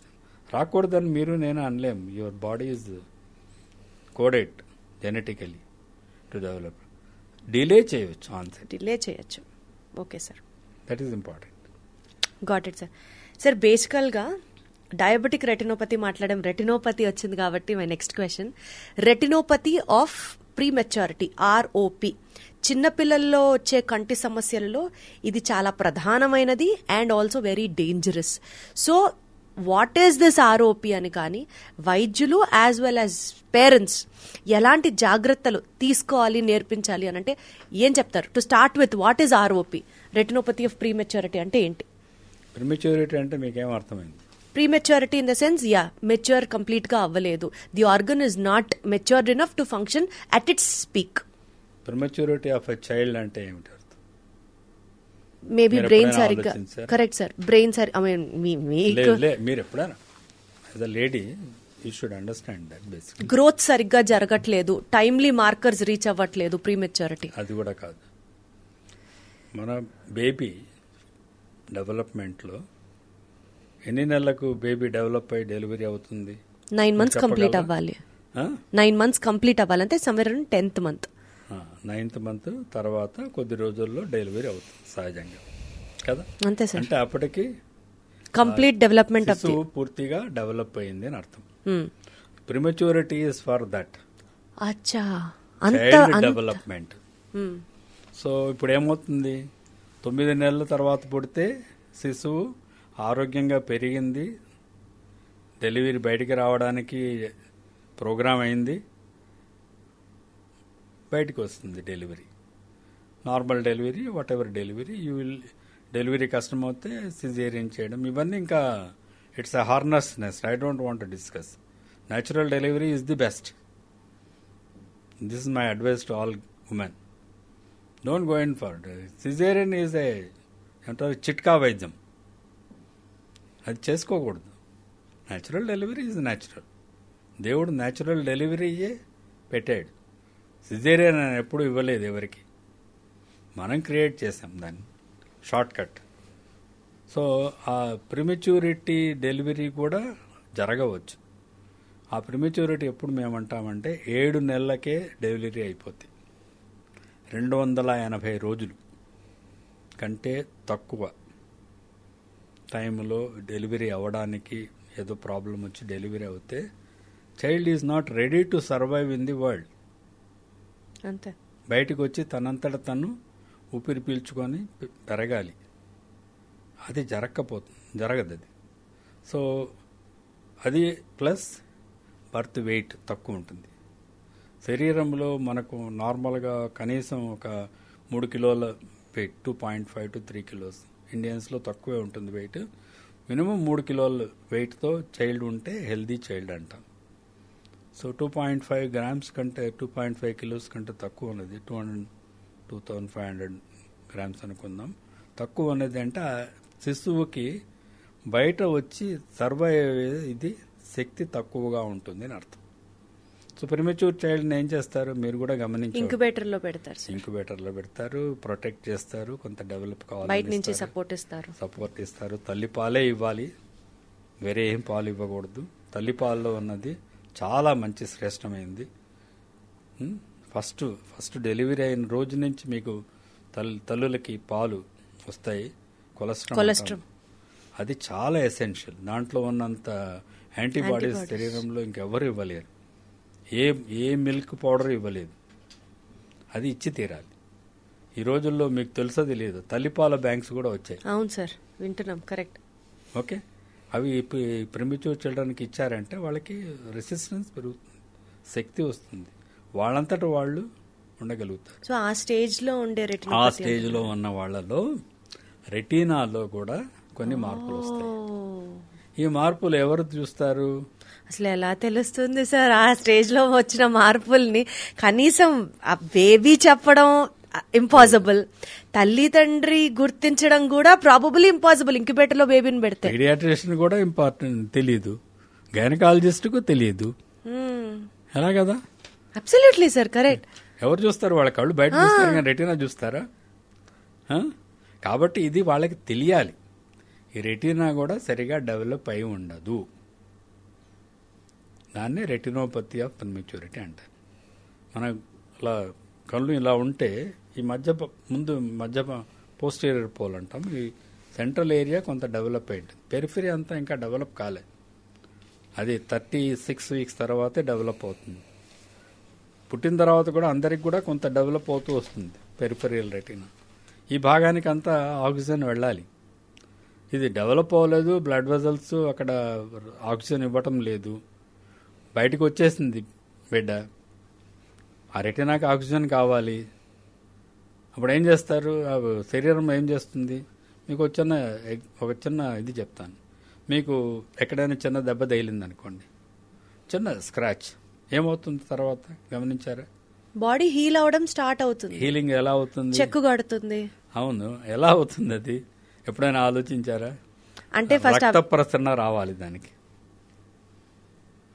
దాంట్లో ఆ చుట్టుపక్కల ఉన్న బ్లడ్ వెజల్స్, స్కిన్లో కూడా ఉంటాయి బ్లడ్ వెజల్స్, అవి మెల్లిగా వెళ్ళి ఆ భాగానికి సప్లై చేస్తాయి.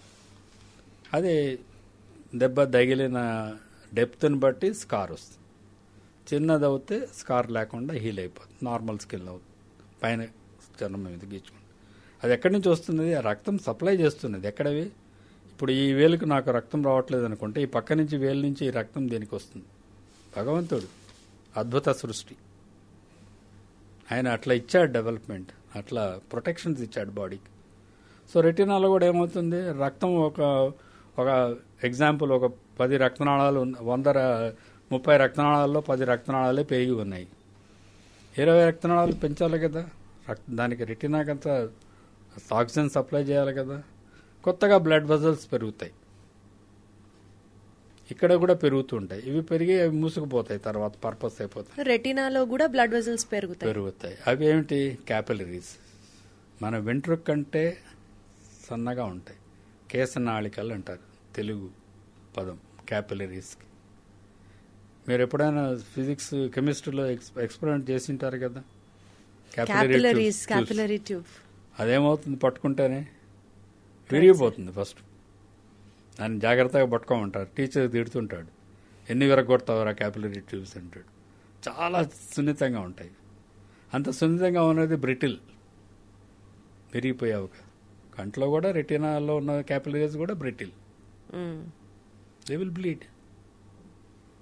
కంట్లో రక్తం వచ్చేస్తుంది. రక్తం వచ్చేస్తే ఏమవుతుంది? గుడ్డంతా రక్తం నిండుకొని ఉంటుంది. ఆ రక్తం మళ్ళీ గడ్డగడుతుంది, వెనక రెటీనా మీద పొర లాగేస్తుంది దాన్ని. రెటీనా డిటాచ్మెంట్ అయిపోతుంది, కనుగుడ్డు సరిగా పెరగదు, రెటీనా పెరగదు, చూపు లేదు. So this is the cause of blindness. One of the causes of childhood blindness is retinopathy of prematurity. Absolutely I got it sir. అంటే ప్రీమెచ్యూర్ బేబీస్ లో one important element to be also looked for is this case. Premature చిల్డ్రనే కాదు, I will go further ahead. Every child has to be inspected. Every child organs have to be inspected thoroughly. అది paediatricians తప్పకుండా చేస్తారు, చాలామంది చేస్తుంటారు. కనుగుడ్డు సరిగా ఉందా, form అయిందా, బయట కనిపించేంత వరకు బాగుందా, రెటీనా బాగుందా, అది కూడా చూడాలి కంపల్సరీగా. అదే కనీసం ఒక 2-3 నెలల కన్నా వెళ్ళి డాక్టర్కి మనం చూపించుకోవాలి. కనుగుడ్లు పెరిగేటప్పుడు మీరు గమనించారు లేదు, అంటే మనం we are moving from retinopathy prematurity to other one. కళ్ళు మనం ఎట్లా ఉంటాయి, 2 కళ్ళు సమాంతరంగా తిరుగుతాయి. ఒక కన్ను ఇటు, ఒక కన్ను అటు, కాకిలాగా ఉండదు కదా మనకి. అటుపక్క చూస్తే 2 కళ్ళు అటు వెళ్తాయి, ఇటు చూస్తే 2 కళ్ళు వెళ్తాయి. అది దట్స్ ప్యారలల్ మూమెంట్. అది 2 కళ్ళలో ఉన్న ఇమేజ్ మనకు బ్రెయిన్లో ఒకటవుతుంది. సో ఈ కనుగుడ్డు తిరగడం అనేది కూడా ఫస్ట్ 4 to 6 వీక్స్లో దానికి స్టిమ్యులేషన్ వస్తున్నది, ఒక ఇమేజ్ ఫామ్ అవుతుంది. తల్లి మొహం కనిపిస్తుంటుంది, తండ్రి మొహం కనిపిస్తూ ఉంటుంది. అవి స్టెబిలైజ్ అవ్వడానికి, వాటి వైపు చూడడానికి కనుగుడ్డు. పుట్టిన పిల్లలకి అటు ఇటు పోతుంటాయి కళ్ళు. మీరు ఎప్పుడైనా అప్పుడే పుట్టిన బిడ్డని చూసారా లేదు? అయ్యో కళ్ళు ఏమి ఇటుపోతున్నాయని కొంతమంది తల్లులు కంగారు పడతారు. కానీ 4th వీక్ కల్లా అవి సెటిల్ అయిపోతాయి. 4వ ఇంచుమించుగా చెప్తున్నాను, 6 వారాలు అంటారు. ఒక నెల కల్లా 2 కళ్ళు ఒకే దాని మీద దృష్టి పెట్టడం మొదలవుతుంది. అది కూడా ఎసెన్షియల్ విజన్లో. సైమల్టేనియస్ పర్సెప్షన్ ఆఫ్ విజన్ అంటాం. First development of the vision, binocular fixation. Sir ఇంత చిన్న కళ్ళకి ఎన్ని టర్మినాలజీస్ ఉన్నాయి సార్, ఎన్ని జబ్బులు ఉన్నాయి. 2 కళ్ళు నిలకడగా ఒక వస్తువును చూడాలి, చూసేందుకు సైమల్టేనియస్ పర్సెప్షన్. 2 కళ్ళు దాని మీద దృష్టి పెట్టాలి. దృష్టి పెట్టినప్పుడు స్టీరియాప్సిస్ డెవలప్ అవ్వాలి. ఇవంతా ఎప్పటికి డెవలప్ అవుతాయి తెలుసా? చైల్డ్లో 9-10 సంవత్సరాల వరకు డెవలప్మెంట్ అవుతూనే ఉంటాయి. కళ్ళకి సంబంధించి, కళ్ళకి కాదు, విజన్ కళ్ళుతో చూస్తున్నాయి. కళ్ళు సరిగా processing of the vision starts from the day 1 and then the vision, binocular vision development is complete by 9th or 10th year of the life. Sir ఈ 10 సంవత్సరాల లోపల పిల్లల్ని పుట్టినప్పటి నుంచి కళ్ళు పరీక్ష చేయడం అనేది చాలా అత్యంత అవసరం, మ్యాండేటరీ స్టెప్. అర్థం అవుతుంది సార్ నాకు. సార్ బేసికల్గా ఇన్ని సమస్యలు అంటే ఒకప్పుడు సార్ కళ్ళకి జోళ్లు ఓ ఏజ్ వచ్చాక వస్తాయి, సో కంటి సమస్యలు ఒక ఏజ్ వచ్చాక డెవలప్ అవుతాయి అన్న ఒక వర్షన్ నుంచి ప్రీమెచ్యూర్ బేబీస్ లో కూడా కంటి సమస్యలు ఉంటాయి అని తెలుసుకున్నాం ఇప్పుడు ఇంటర్వ్యూలో జరిగింది సార్. ఆరోగ్యశ్రీలో బోలెడు పథకాలు, అంటే బోలెడన్ని ఐ ప్రాబ్లమ్స్ ని కూడా జాయిన్ చెయ్యాలి అని మీరు ఫైట్ చేసిన వాళ్ళలో ఒకళ్ళని విన్నాను. దాని గురించి చెప్పండి సార్. మీరు ఆ మిషన్ అచీవ్ చేశారా? Wonderful sir, super. లేదు, ఆరోగ్యశ్రీలో మొదలు పెట్టినప్పుడు ఏదైనా వైద్యం 50,000 రూపాయలు కార్పొరేట్ హాస్పిటల్స్లో ఖర్చు అవుతుంటే బీదవాళ్ళు దాన్ని చేయించుకోలేరని చెప్పి ఉద్దేశంతో రాజశేఖర రెడ్డి గారు మొదలుపెట్టారు. ఆయనే స్టార్ట్ చేశారు. అందులో 2 సంవత్సరాల వరకు అదే నడుస్తుంది. నాకు ఒక అవకాశం దొరికింది. అప్పుడున్న హెల్త్ సెక్రటరీ గారు అగర్వాల్ గారు ఉన్నారు, ఆయనతో మాట్లాడాను. ఇలా మీరు ఇట్లా ఇంత ఇది చెబితే బీదవాళ్ళలో అప్పుడే పుట్టిన పిల్లల్లో చాలామందిలో చైల్డ్హుడ్ బ్లైండ్నెస్ అని ఉంది. ఇవన్నీ అన్ని చోట్ల వైద్యం జరగట్లేదు ఇప్పటికి కూడా. ప్రపంచంలో మీరు అన్నారు కదా, కన్ను అంటే కళ్ళజోడు వేసుకోవడం, క్యాటరాక్ట్ ఆపరేషన్, ఇవి అన్ని చోట్ల దొరుకుతుంది. మిగిలిన వైద్యాలు స్పెషలైజ్డ్ వైద్యాలు అయిపోయాయి. మెల్లకన్ను వచ్చింది, వాడికి ఏదో కనుగోడు తిరుగుతున్నది, వాడికి చూపు లేదు. ఒక చైల్డ్, సింపుల్ ఎగ్జాంపుల్ ఆయనకి చెప్పాను. ఒక చైల్డ్ పుట్టుకతో చూపు లేకుండా పుట్టింది అనుకుందాం. ఐ డోంట్ వాంట్ యూజ్ గుడ్డి, it's a very bad word. చూపు తక్కువగా పుట్టింది అనుకుందాం. ఆ చైల్డ్, ఆ శిశువు 50 సంవత్సరాలు బతకాలి. పుట్టిన, మీరు అన్నారు కదా ఇందాక స్టాటిస్టిక్స్, 1.5 మిలియన్ చైల్డ్ బ్లైండ్ అనుకుందాం. 1.5 మిలియన్ అంటే ఎన్ని లక్షలు? 15 లక్షలు. 1.5 మిలియన్ చిల్డ్రన్కి 50 సంవత్సరాలు చూపు తక్కువగా పెరగాలి అంటే టార్చర్. అది కాదు, ఎంత అందవుతాం ఉందని. 50 ఇంటూ 1.5 ఎంత అవుతుంది? అవును సార్, చెప్పండి.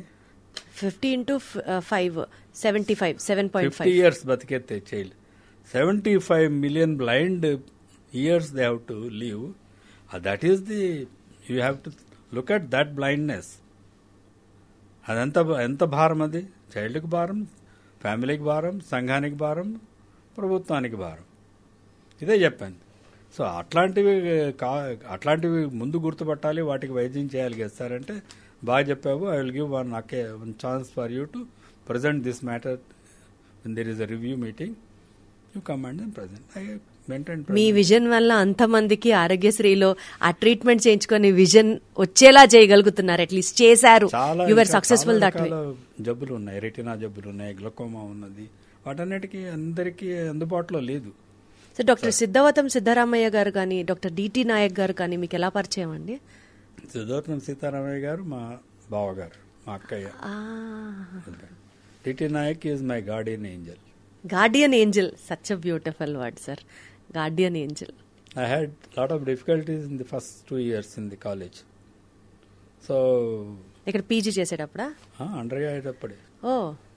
ఆయన ఈ సైడ్ అంటే సింపుల్గా చెప్తున్నాను, హాస్టల్లో డబ్బులు కట్టకపోతే, డబ్బులు రాకపోతే, మధ్యలో గ్యాప్లో డబ్బులు సరిగా రాకపోతే ఉండనివ్వరు, బయటికి పంపించేస్తారు. అప్పుడు ఆయన మేము ముగ్గురం ఇద్దరే ఉండాలంటే నేను మధ్యలో చాప వేసుకొని పడుకునేవాడిని, నా రూమ్లో ఉండిపోనేవాడు. సో అప్పటి నుంచి మా స్నేహం అలాగే ఎన్నేళ్ళు, 60 ఏళ్ల పాటి, 55 ఏళ్ళు అనుకోండి, చూపించి 60 వేసుకోవచ్చు. కాలేజ్ చేరినప్పటి నుంచి ఇప్పటి వరకు ఆయన చేసిన సహాయాన్ని నేను ఎప్పుడు మర్చిపోలేదు. ఇప్పుడు కూడా మేము we are still very good friends. Absolutely great sir, wonderful. Sir Sitaramaiah గారేమో మా ఊర్లో అంటే మా కుటుంబాన్ని ఆదుకున్నారు. మా నాన్నగారు పోయాక కూడా ఆయన కడప సిటిజన్ ఫోరం అలా పెట్టి సంఘ సేవలు చాలా చేసేవారు. గొప్ప వ్యక్తి. మా మా కుటుంబాన్ని ఆదుకున్నారు ఆయన వ్యక్తి. ఆయన ద్వారా కొంత అంటే నాకు కనీసం నా కుటుంబం, మా తమ్ముళ్ళు ఉన్నారు, మా చెల్లెళ్ళు ఉన్నారు, మా అమ్మ ఉన్నది, వాళ్ళందరినీ చూసుకోవాలన్న ఒక ఇది ఉంటుంది కదా, ఆయన సహాయం చేసేవారు. Got it sir. సో స్కూల్లో చదువుకునే రోజుల్లో పాండమిక్ డిసీజ్ అన్న వెంటనే ఆ బిట్ ఫస్ట్ ఆన్సర్ కొలరా అని రాసేసేవాళ్ళం. మాకు తెలిసి పాండమిక్ డిసీజ్ వచ్చిందంట, cholera was a severe dreadful pandemic disease అని చెప్పి చదువుకున్నాం. కొంచెం ఊహ తెలిసిన తర్వాత పాండమిక్ డిసీజ్ అంటే AIDS ran out to be a pandemic disease. దాని తర్వాత ఇప్పుడు పాండమిక్ అన్న వెంటనే అందరికీ we were still in those fright of Covid pandemic గురించి అందరికీ తెలుసు. అలా బై 2050 ఐ ప్రాబ్లమ్స్లో ఒక పాండమిక్ రాబోతోంది. That is myopia is what the global research centres have been forecasting అనే చెప్పాలి. 2050 కల్లా ప్రతి ఇద్దరిలో ఒకళ్ళకి ఖచ్చితంగా మయోపియా వల్ల గ్లాసెస్ వస్తాయి. Be very careful. అద్దాలు లేకుండా ఎవరు ఉండబోరు 2050 కల్లా అని భయపెడుతున్న ఈ నేపథ్యంలో what does that myopia stand for sir? Refractive errors, myopia ఏంటి పదాలన్నీ? మయోపియా అనేది it's Latin word, short vision, short sightedness. అంటే మీ విజన్ తక్కువ, దూరం చూడలేరు, దగ్గరే చూడగలరు. తెలుగులో దానికి అర్థం హ్రస్వ దృష్టి. అంటే నా చూపు ఇక్కడి వరకే నాది క్లియర్గా ఉంటుంది, మీ మొహం కూడా క్లియర్గా ఉండదు. ఇంకా దూరం వెళ్ళిపోతే అసలు కనిపించదు. సో దగ్గరి చూపు మట్టుకే ఉన్నది, దూరపు చూపు తక్కువగా ఉంది. అదే సార్ చత్వారం అంటారంటే ఇదేనా? కాదు, చత్వారం అనేది రివర్స్. దూరం కనిపిస్తున్నది, దగ్గరవి కనిపించు. చదవడానికి చిన్న అక్షరాలు కనిపించకపో, అది 40 ఏళ్లకి మన మజిల్ వీక్ అవుతుంది. అందరికీ సహజంగా అందరికీ రావాలి, ఎవరీ హ్యూమన్ బీయింగ్కి. 40 ఏళ్ళప్పుడు చత్వారం రావడం జబ్బు అనుకుంటారు. జబ్బు కాదు, వయసు పెరుగుతుంది. వయసు పెరుగుతున్నప్పుడు చిన్న అక్షరాలు కనిపించకపోతే దానికి అవసరమన్నా కళ్ళజోడు వేసుకోవాలి. అది ప్రతి 2 సంవత్సరాలకి వయసు పెరుగుతుంది కదా, కళ్ళజోడు పవర్ కూడా పెరుగుతుంది. సో చత్వారం is not sight. It's natural ageing. Natural ageing process. Myopia అంటే సైట్. మయోపియా అనేది by the virtue of your refraction. అంటే మనం చెప్పాను కదా, 2 కండెన్సింగ్ లెన్సెస్ ఉంటాయి, కార్నియా అనేది లోపల lens, plus image has to form అనే పర్టికులర్ డిస్టెన్స్ బిహైండ్. మన కంటి నిడివి అనుకోండి, ఇప్పుడు ఇక్కడి నుంచి అక్కడికి 24 millimeters, 24.5 ఆర్ 25 అనుకుందాం. 2.5 centimeters మనది ఆర్గన్ పొడుగుగా ఉన్నది. ఇది పొడుగు ఎక్కువైంది అనుకోండి కొంతమందికి పుట్టుకతో, అది కూడా హెరిడిటరీ అగైన్. అప్పుడు ఏమవుతుంది, ఈ విజన్ యొక్క ఇమేజ్ ముందు పడుతున్నది రెటీనాకు. అందరూ ఫిజిక్స్ చదువుకుంటాం ఈ రోజుల్లో, 7th క్లాస్కే ఫిజిక్స్లో అస్ట్రోదృష్టి గురించి వాళ్ళు ఐఐటి ఫిజిక్స్ ఉంటాయి సార్. అలా కాదు, చెప్తున్నా, చదువుకుంటారు, మర్చిపోతాం. వాడిని కుర్రాడు భయపడుతూ వస్తాడనమాట. అయ్యా నువ్వు చదువుకున్నదే నీకు వచ్చింది, నీకు అనుగుడ్డు పెద్దగా ఉండవచ్చు. ఒక 1 millimeter పొడుగ్గా ఉందనుకుందాం, ఇన్స్టెడ్ ఆఫ్ 24 or 25 26 అనుకుంటే దానికి ఒక -3 diopters లెన్స్ ముందు పెట్టుకోవాలి కంటి ముందు. అప్పుడు కరెక్ట్గా ఇమేజ్ ఫామ్. 3 diopters ఎర్రర్ రావచ్చు. అట్లాగే మనం ముందు ఉన్నది కూడా కాన్వెక్స్ లెన్స్ కార్నియా, అది కొంచెం ఎక్కువ కర్వేచర్ ఉందనుకుందాం, అప్పుడు ఒక 3 diopters ఎర్రర్ రావచ్చు. మామూలుగా కాన్వెక్స్ లెన్స్ ఇలా అయిపోతే ఇక్కడే పడుతుంది ఇమేజ్, ఇలా ఉంటే ఇక్కడ పడుతుంది ఇమేజ్. సో ఇక్కడ పడాల్సింది ఇక్కడే పడుతున్నది కాబట్టి, ఇది కర్వేచర్ ఇలా ఉంది కాబట్టి ముందు ఒక కాన్వెక్స్ లెన్స్, కాన్కేవ్ లెన్స్ పెట్టుకోండి. ఈ కాన్కేవ్ లెన్స్ పెట్టుకోవడం వల్ల కరెక్ట్గా ఇమేజ్ ఫార్మ్ అవుతుంది. ఇంతే. ఇది ఈ గ్రోత్ ఫ్యాక్టర్ని children addicted to the near vision may change the development of the globe అని ఒక గ్లోబల్ రీసెర్చ్ ఫిలాసఫీ నౌ. ఎక్కువగా చదువుతూ దగ్గరవే కాన్సన్ట్రేట్ చేస్తూ ఉన్నప్పుడు అది it may change the alter the your refraction process. Convexity development అన్నాను కదా, 10 సంవత్సరాల వయసు వరకు మన కన్ను చూపు పెరగాలి, కరెక్ట్గా ఇమేజెస్ ఫామ్ అవ్వాలి. సో ఇది పెరుగుతున్నదేమో నియర్ యాక్టివిటీ ఎక్కువైపోయింది ప్రజల్లో. అందుకనా అంటున్నారా? అందుకు ఈ యాక్టివిటీ వల్ల ఇవి బహుశా growth, it may change the natural whatever the growth factors are there in the human beings change చేయవచ్చు. అందుకు మామూలుగా హెరిడిటరీగా రావాల్సిన మయోపియా, మన శరీరం యొక్క అవయవ భాగాలన్నీ డిటర్మిండ్, ఏవి మన తల్లిదండ్రులు, వాళ్ళ బట్టే మనం పొట్టిగా ఉండడం పొడుగ్గా ఉండడం ఉంటుంది. వాళ్ళకి ఆ కన్ను ముక్కు తీరు అదే ఉండాలి కదా, అదే కదా మనకు ఆనందకరం కూడా. తండ్రిలాగా ఉన్నాడో తల్లిలాగా ఉన్నాడని మనం ఆనందపడతాం మన బిడ్డల్ని చూసి. సో మన ముక్కు చెవి అన్నీ కూడా పెరుగుతాయి. ఇప్పుడు 18 సంవత్సరాల వరకు పెరుగుతుంది సహజంగా. కొంచెం పొడుగు పెరిగింది అనుకోండి, షార్ట్ సైట్ రావచ్చు. అట్లాగే పొట్టిగా ఉండిపోయి పెరగకుండా ఉంటే లాంగ్ సైట్ రావచ్చు, ప్లస్ పవర్ రావచ్చు.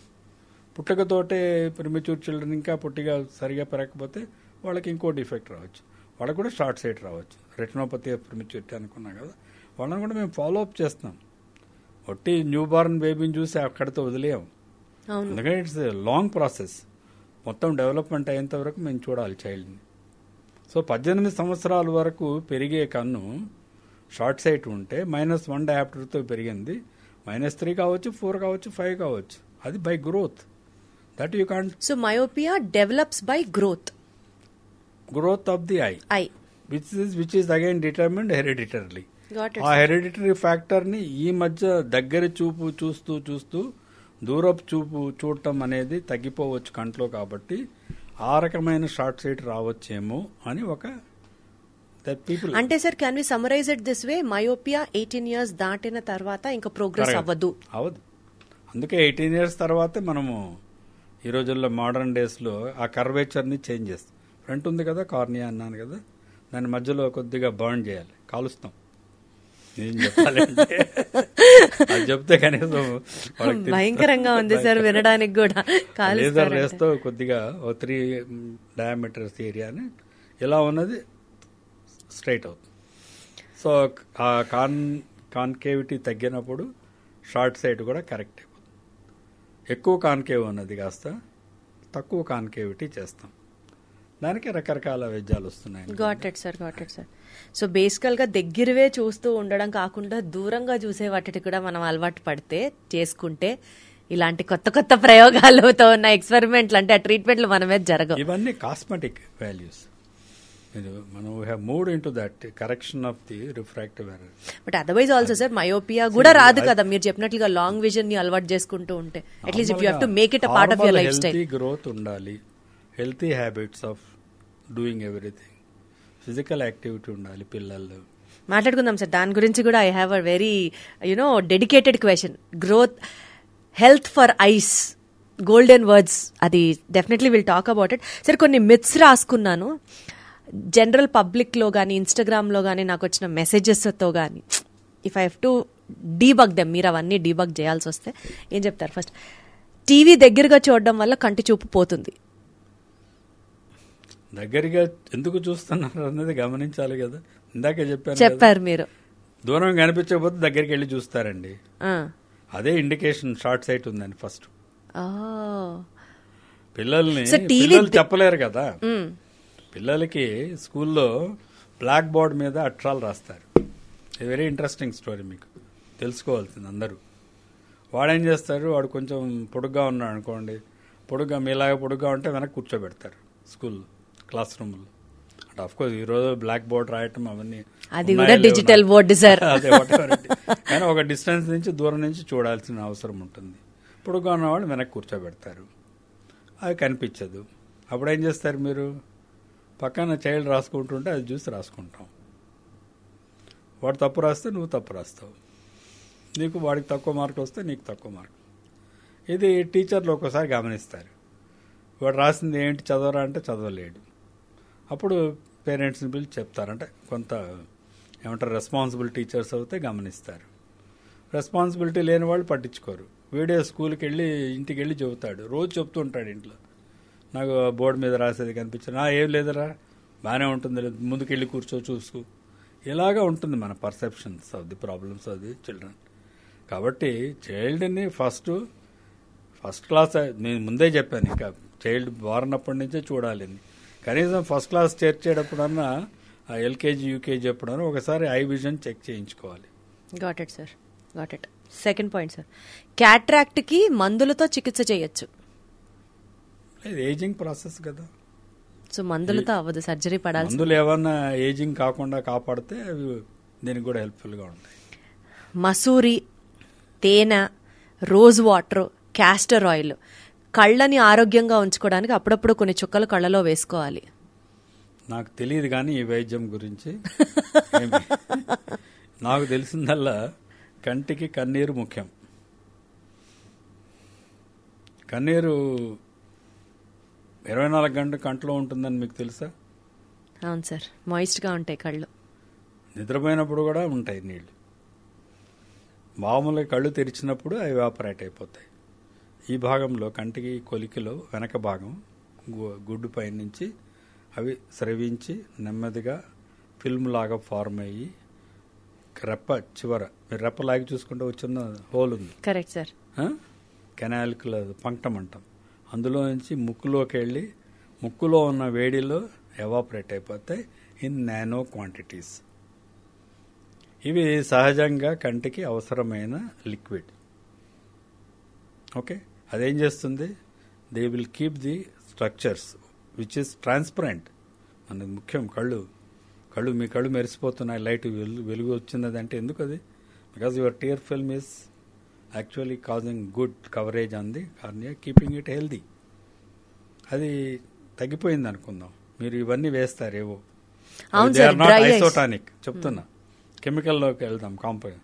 అవి నార్మల్ ఏంటి, నార్మల్గా కన్నీళ్ళు ఎలా ఉంటాయి, ఉప్పగా ఉంటాయి. అంటే that is acidic, not acidic, salt, alkaline. Correct, salts are alkaline. Okay, alkaline. Just ఒక 7.25 అలా ఉంటుంది. ఎక్కువ అంత ఆల్కలైన్ ఉంటుంది.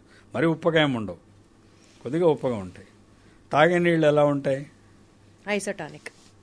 ఐసోటానిక్ కూడా కాదు, అసిడిక్ తాగే నీళ్లు సార్. అవి అందుకే తీయగా ఉంటాయి. ఐసోటానిక్ ఉంటే రుచి ఉండవు, అంతే కదా. ఉప్పగానే ఉండాలి, తీయగానే ఉండాలి, ఏమి రుచి లేకుండా. వాటర్కి ఏం టేస్ట్ ఉంటుంది సార్? వాటర్కి కొంచెం తాగే నీళ్ళు తీయటి నీళ్ళు అంటాం కదా, ఉప్పు నీళ్ళు తాగుతాం మనం. ఉప్పు నీళ్ళు తాగం మరి అదే టేస్ట్. ఆ టేస్ట్ ఎలా వస్తుంది? Slightly acidic. అందులో ఉన్న యాసిడిక్ ప్రొడ్యూస్ చేసే కెమికల్స్ ఉంటాయి, సాల్ట్స్ ఉంటాయి. సో ఈ యాసిడ్ నీళ్లతో కళ్ళ మీద అలా చల్లుకున్నాం అనుకోండి, రోజుకు 10 సార్లు చల్లుకున్నాం అనుకోండి, కంటికి ఉన్న టీయర్స్ ఉన్నాయి కదా, టీయర్స్ ఏమిటి? ఉప్పగా ఉన్నాయి. వాటిని ఈ కెమికల్ డీకాంపోజిషన్ జరిగితే ఏమవుతుంది? న్యూట్రల్ అవుతుంది. ఇది యాసిడ్ పోసుకుంటున్నాం. యాసిడ్ అంటే అంతేం భయంకరంగా చెప్పదలుచుకోలేదు. స్లైట్లీ యాసిడిక్ వాటర్ కంట్లోకి వేస్తే సెలేనిక్గా ఉన్న టీయర్స్ నార్మల్ అవుతాయి. Salinity is essential for survival of the structures. అందుకే దేవుడు ఉప్పగా క్రియేట్ చేస్తాడు. ఎమోషన్ ఎక్కువ అవుతాయి, ఇవి నీళ్ళు ఎక్కువ ప్రొడ్యూస్ అవుతాయి. ప్రొడ్యూస్ అయిన నీళ్లు ముక్కులోకి వెళ్ళవు కాబట్టి వెళ్ళవు, చిన్న కెనాల్ అది ఓవర్ఫ్లో అవుతుంది, కంట్లో నుంచి నీళ్లు కారుతాయి బయటికి. ఎక్కువ ప్రొడ్యూస్ అయ్యే ఎమోషనల్ స్టిమ్యులేషన్ వల్ల, whatever it, emotional or గాలి తగిలినా ఏది తగిలినా అవి స్టిమ్యులేట్ అయ్యి ఎక్కువ, అంటే it's a natural protection. It will wipe off all the dust gist. మనకు తెలియకుండా లోపలికి వెళ్ళవచ్చు కొద్దిగా, కానీ కొద్దిగా పోతూ ఉందని చెప్పి రోజు అదే పనిగా కళ్ళు కడుక్కోకూడదు. కన్ను నోరులాగా పుక్కిలించక్కర్లేదు. Because it already has water in it throughout. Water natural, దాన్ని ప్రిజర్వ్ చేసుకోవాలి మనం. సో ఇవన్నీ మీరు అన్నారు కదా, ఇవన్నీ వేసుకుంటే అట్లా వేసుకొని మంచిది అని చెప్పిన వాళ్ళతో నేను ఒక ఎక్స్పెరిమెంట్ చేయడానికి సిద్ధంగా ఉన్నాను. దానివల్ల ఏమి ఎలాగా అవుతుంది, ఇది ఆల్టర్ చేస్తుందా, వేయకుండా కొంతమందికి వేసి కొంతమందికి. ఈ క్లినికల్ స్టడీస్లో ర్యాండమైజ్డ్ కంట్రోల్ స్టడీస్ అంటాం. మీరు నాకు అందులో బెనిఫిట్ ఏమి, అందులో నేను చెప్పిన దీనివల్ల ఏమైనా టీయర్స్ ఫిల్మ్ ఆల్కలైనిటీ పోయి డిస్ట్రాయ్ అవుతుందా? ఆ టీయర్ ఫిల్మ్స్ తగ్గిపోయే కొద్దీ డ్రైనెస్ వస్తుంది. Got it sir, I understand. ఇప్పుడు కంప్యూటర్ విజన్ సిండ్రోమ్లో అడిగారు ఇందాక, అదేం లేదు, కళ్ళు ఎక్కువ తెరుచుకొని అలాగే చూస్తూ ఉంటే డ్రైనెస్ ఆఫ్ ది ఐస్ కూడా మామూలుగా త్వరగా ఎవాపరేట్ అవుతున్నాయి, tears are not being produce. So you will feel smarting, కళ్ళు మంటలు అనిపిస్తుంది. కొంతసేపు కళ్ళు మూసుకుంటే మళ్ళీ నార్మల్ టీయర్స్ వచ్చేస్తాయి.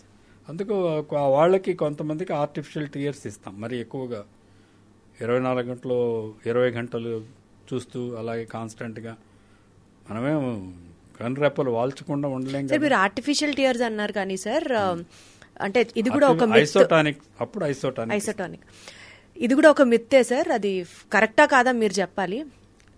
మేబీ స్క్రీన్ కి ఎక్కువ ఎక్స్పోజ్ అయినప్పుడు డ్రైనెస్ ఆఫ్ ది ఐని ఎక్స్పీరియన్స్ చేసినప్పుడు కంటిన్యూస్ గా రెప్పెయ్యకుండా మీరు చెప్పినట్లుగా. అనిమేషన్ కాదు కదా మనం, ఎవరిని అనిమేషన్ అంటారు? దేవతల్ని. వాళ్ళు రెప్పలేరట, రెప్పలు వాళ్ళకేమన్నా దేవుడు అలా పెట్టాడు. రెప్పలు తెచ్చుకొనంతా కూడా కాన్స్టెంట్ గా కంట్లో వాళ్ళ నీళ్లు స్పష్టంగానే కనిపిస్తుందేమో.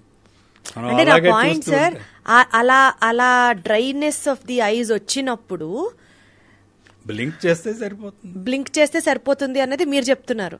కళ్ళని బాగా నలుపుకుంటే, రుద్దుకుంటే అప్పుడు ఆటోమేటిక్ గా కొంత తేమ వస్తుంది. That is a very good practice అని అంటారు. దాన్ని ఏం చెప్తారు? గట్టిగా నలుపుకోవడం అంటే సెన్సిటివ్ ఆర్గన్, దాన్ని ఎందుకు గట్టిగా నలవడం? కళ్ళు రెప్పలు కొడితే ఈజీ కదా.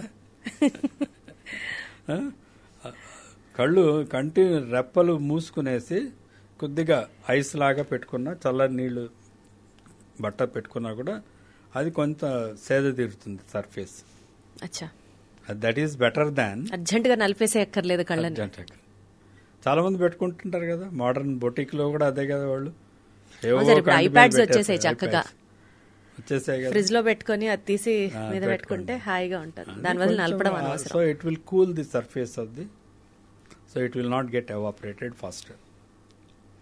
లేసిక్ లేజర్ కన్నా చాలా ప్రమాదకరం, చాలా సైడ్ ఎఫెక్ట్స్ ఉంటాయి. సో లేసిక్ చేయించుకునే ముందర ఆలోచించుకొని చేయించుకోండి. ఇందాక చెప్పా కదా మేము కాలుస్తున్నామని, అదే లేసిక్ సార్? అదే లేసిక్. అంటే అది నిజంగా డేంజరేనా? అలా కాదు, దానికి జనరల్గా కొంతవరకు నార్మల్గా ఉన్న టిష్యూని కొద్దిగా మేము ఆల్టర్ చేసాం.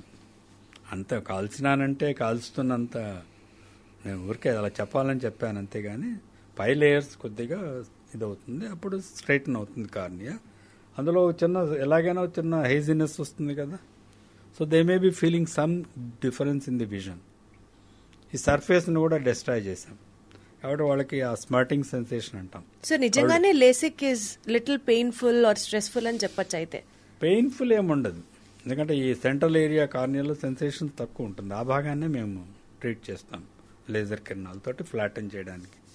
కానీ దానికి కొన్ని లిమిటేషన్స్ ఉన్నాయి. Any cosmetic procedure has its own limitations. మీరేం తప్పు అనుకోకపోతే శ్రీదేవి ముక్కు బాగాలేదని 3 సార్లు ఆపరేషన్ చేయొచ్చు. మీకు ముందు ఒరిజినల్ ముక్కు, ఆవిడ చనిపోయేటప్పుడు ముక్కులో చాలా తేడాలు ఉంది, మీరు గమనించట్లేదు. ముక్కు కాబట్టి ఎన్నిసార్లైనా నువ్వు చేయించుకోవచ్చు. కంటి మీద ఎలా చేయించుకుంటామండి ఎన్నిసార్లు? సో లాసిక్ చేశాక కొంత ఎర్రర్ ఉంటుంది, దానికి లిమిటేషన్స్. -6 డయాప్టర్స్ వరకు దాంతో ఇంచుమించుగా న్యూట్రల్ 0 పవర్ వచ్చేటట్టు చేయవచ్చు. అంతకంటే ఎక్కువ ఉందనుకోండి కొంత రిమైనింగ్ పవర్ ఉంటుంది. కొంతమందిలో ఒక 15-20% పీపుల్లో ఆ టిష్యూ మళ్ళీ పెరగవచ్చు కదా, అందుకే 18 సంవత్సరాల వరకు చేయకూడదు. 18 ఏళ్ళు దాటాక చేసినా కూడా రెసిలియన్స్ అంటాం. ఇలా నొక్కి పెట్టింది మళ్ళీ తెరుచుకోవచ్చు, అది ఫ్లాటన్ చేసింది మళ్ళీ కన్వర్చర్ మారవచ్చు, మారితే కొంత రావచ్చు. సో కొంత రిస్క్ అసోసియేట్ అయి ఉంది లేసిక్ తో.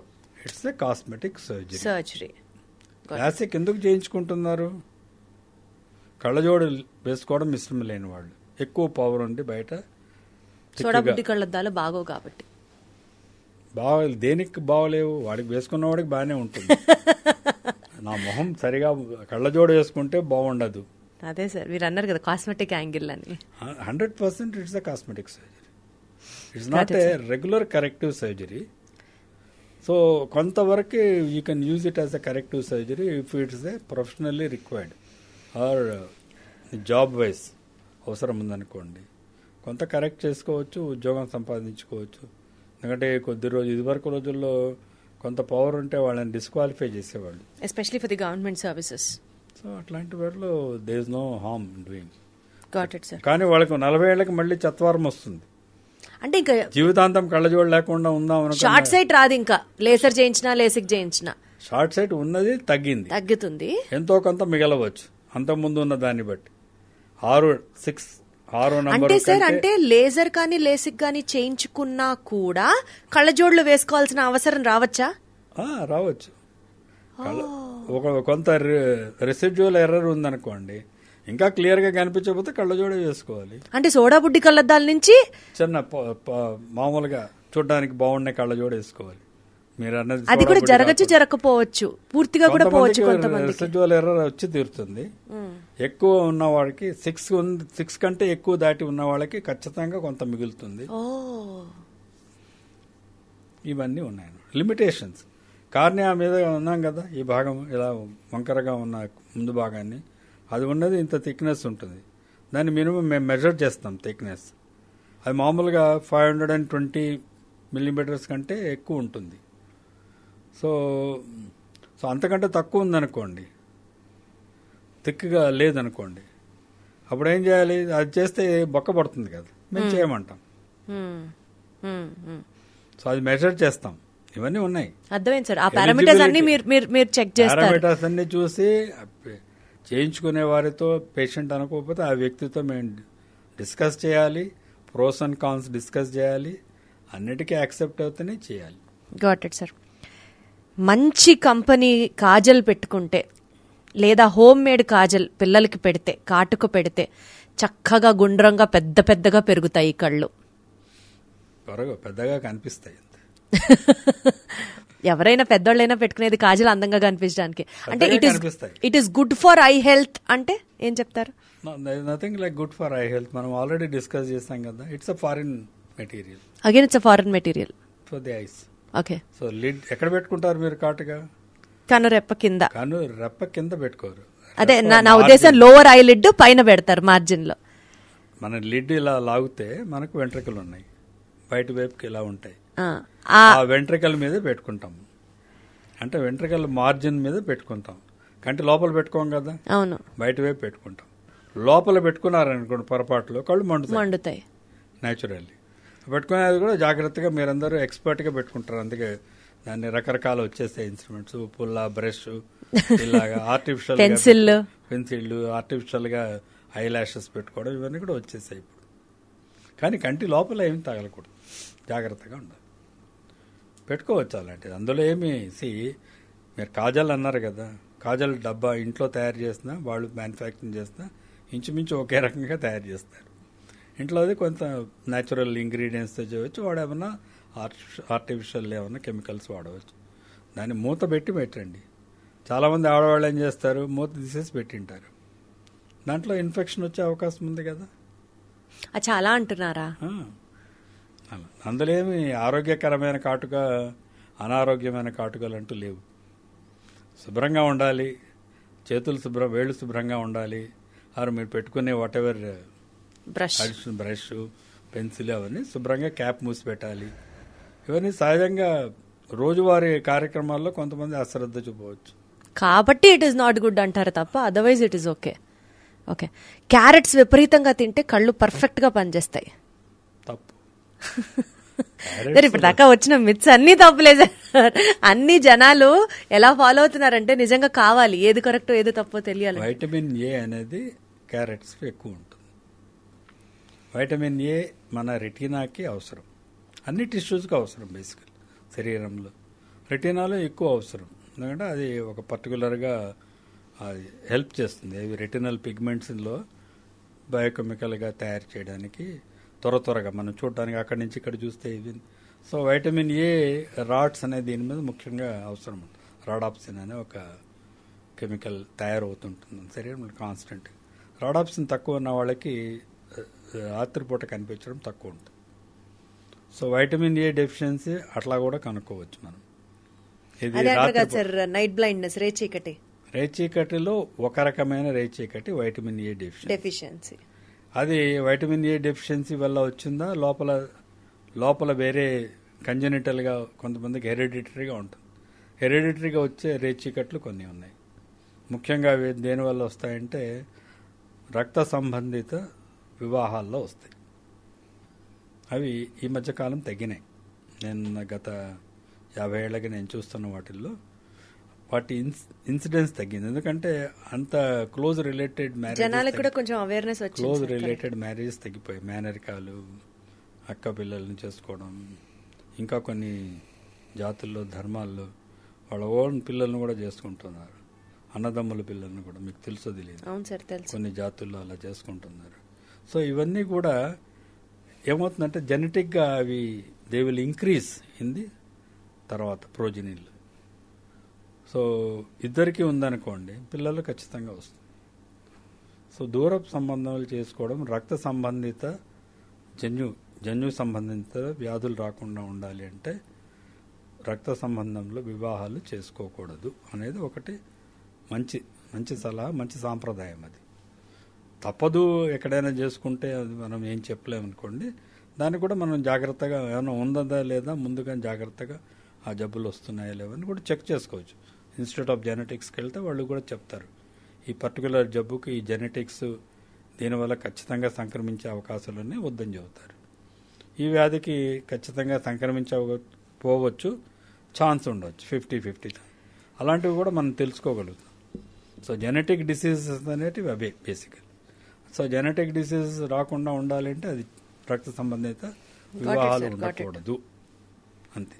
వైటమిన్ ఏ డెఫిషియన్సీ వల్ల వచ్చింది, ఒక్క single injection of vitamin A ఇస్తే పోతుంది. శుభ్రంగా క్యారెట్లు తింటే సార్, క్యారెట్ తినడం అనేది ఎందుకు, మన శరీరంలో లివర్లో వైటమిన్ ఏ మనం చైల్డ్హుడ్లో తిన్న వైటమిన్ ఏ స్టోర్ అయి ఉంటుంది. దాని తింటే తప్పేమి లేదు, క్యారెట్లో మిగిలినవి కూడా ఉంటాయి కాబట్టి మిగిలిన వైటమిన్స్ వేస్తూ ఉంటాయి. మిగిలినది అది ఫైబర్ ఉంటుంది, దాంట్లో గ్లూకోజ్ తక్కువ ఉంటుంది కాబట్టి క్యారెట్ మంచిది. ఫైబర్ మన శరీరానికి అంటే క్యారెట్లు బాగా తింటే వాళ్ళకి ఇంకా కంటి సమస్యలు రావు అనడానికి ఏం లేవు. మనం ఆహారంలో వైటమిన్ ఏ ఉన్న ఆహారాలు పిల్లలకి ఇచ్చి తీరాలి. ఫస్ట్ 5 yearsలో చాలా ఎసెన్షియల్ అది. సో పుట్టినప్పటి నుంచి అందుకే ఇవన్నీ కూడా పీడియాట్రిషియన్స్ చెప్పాలి వాళ్ళకి. తల్లిపాలు ఫస్ట్, పాల తర్వాత మనం 6 నెలలకే యాక్చువల్లీ పిల్లలకి ఆకుకూరలు ఇవన్నీ సూప్ లాగా చేసి పెట్టాలి.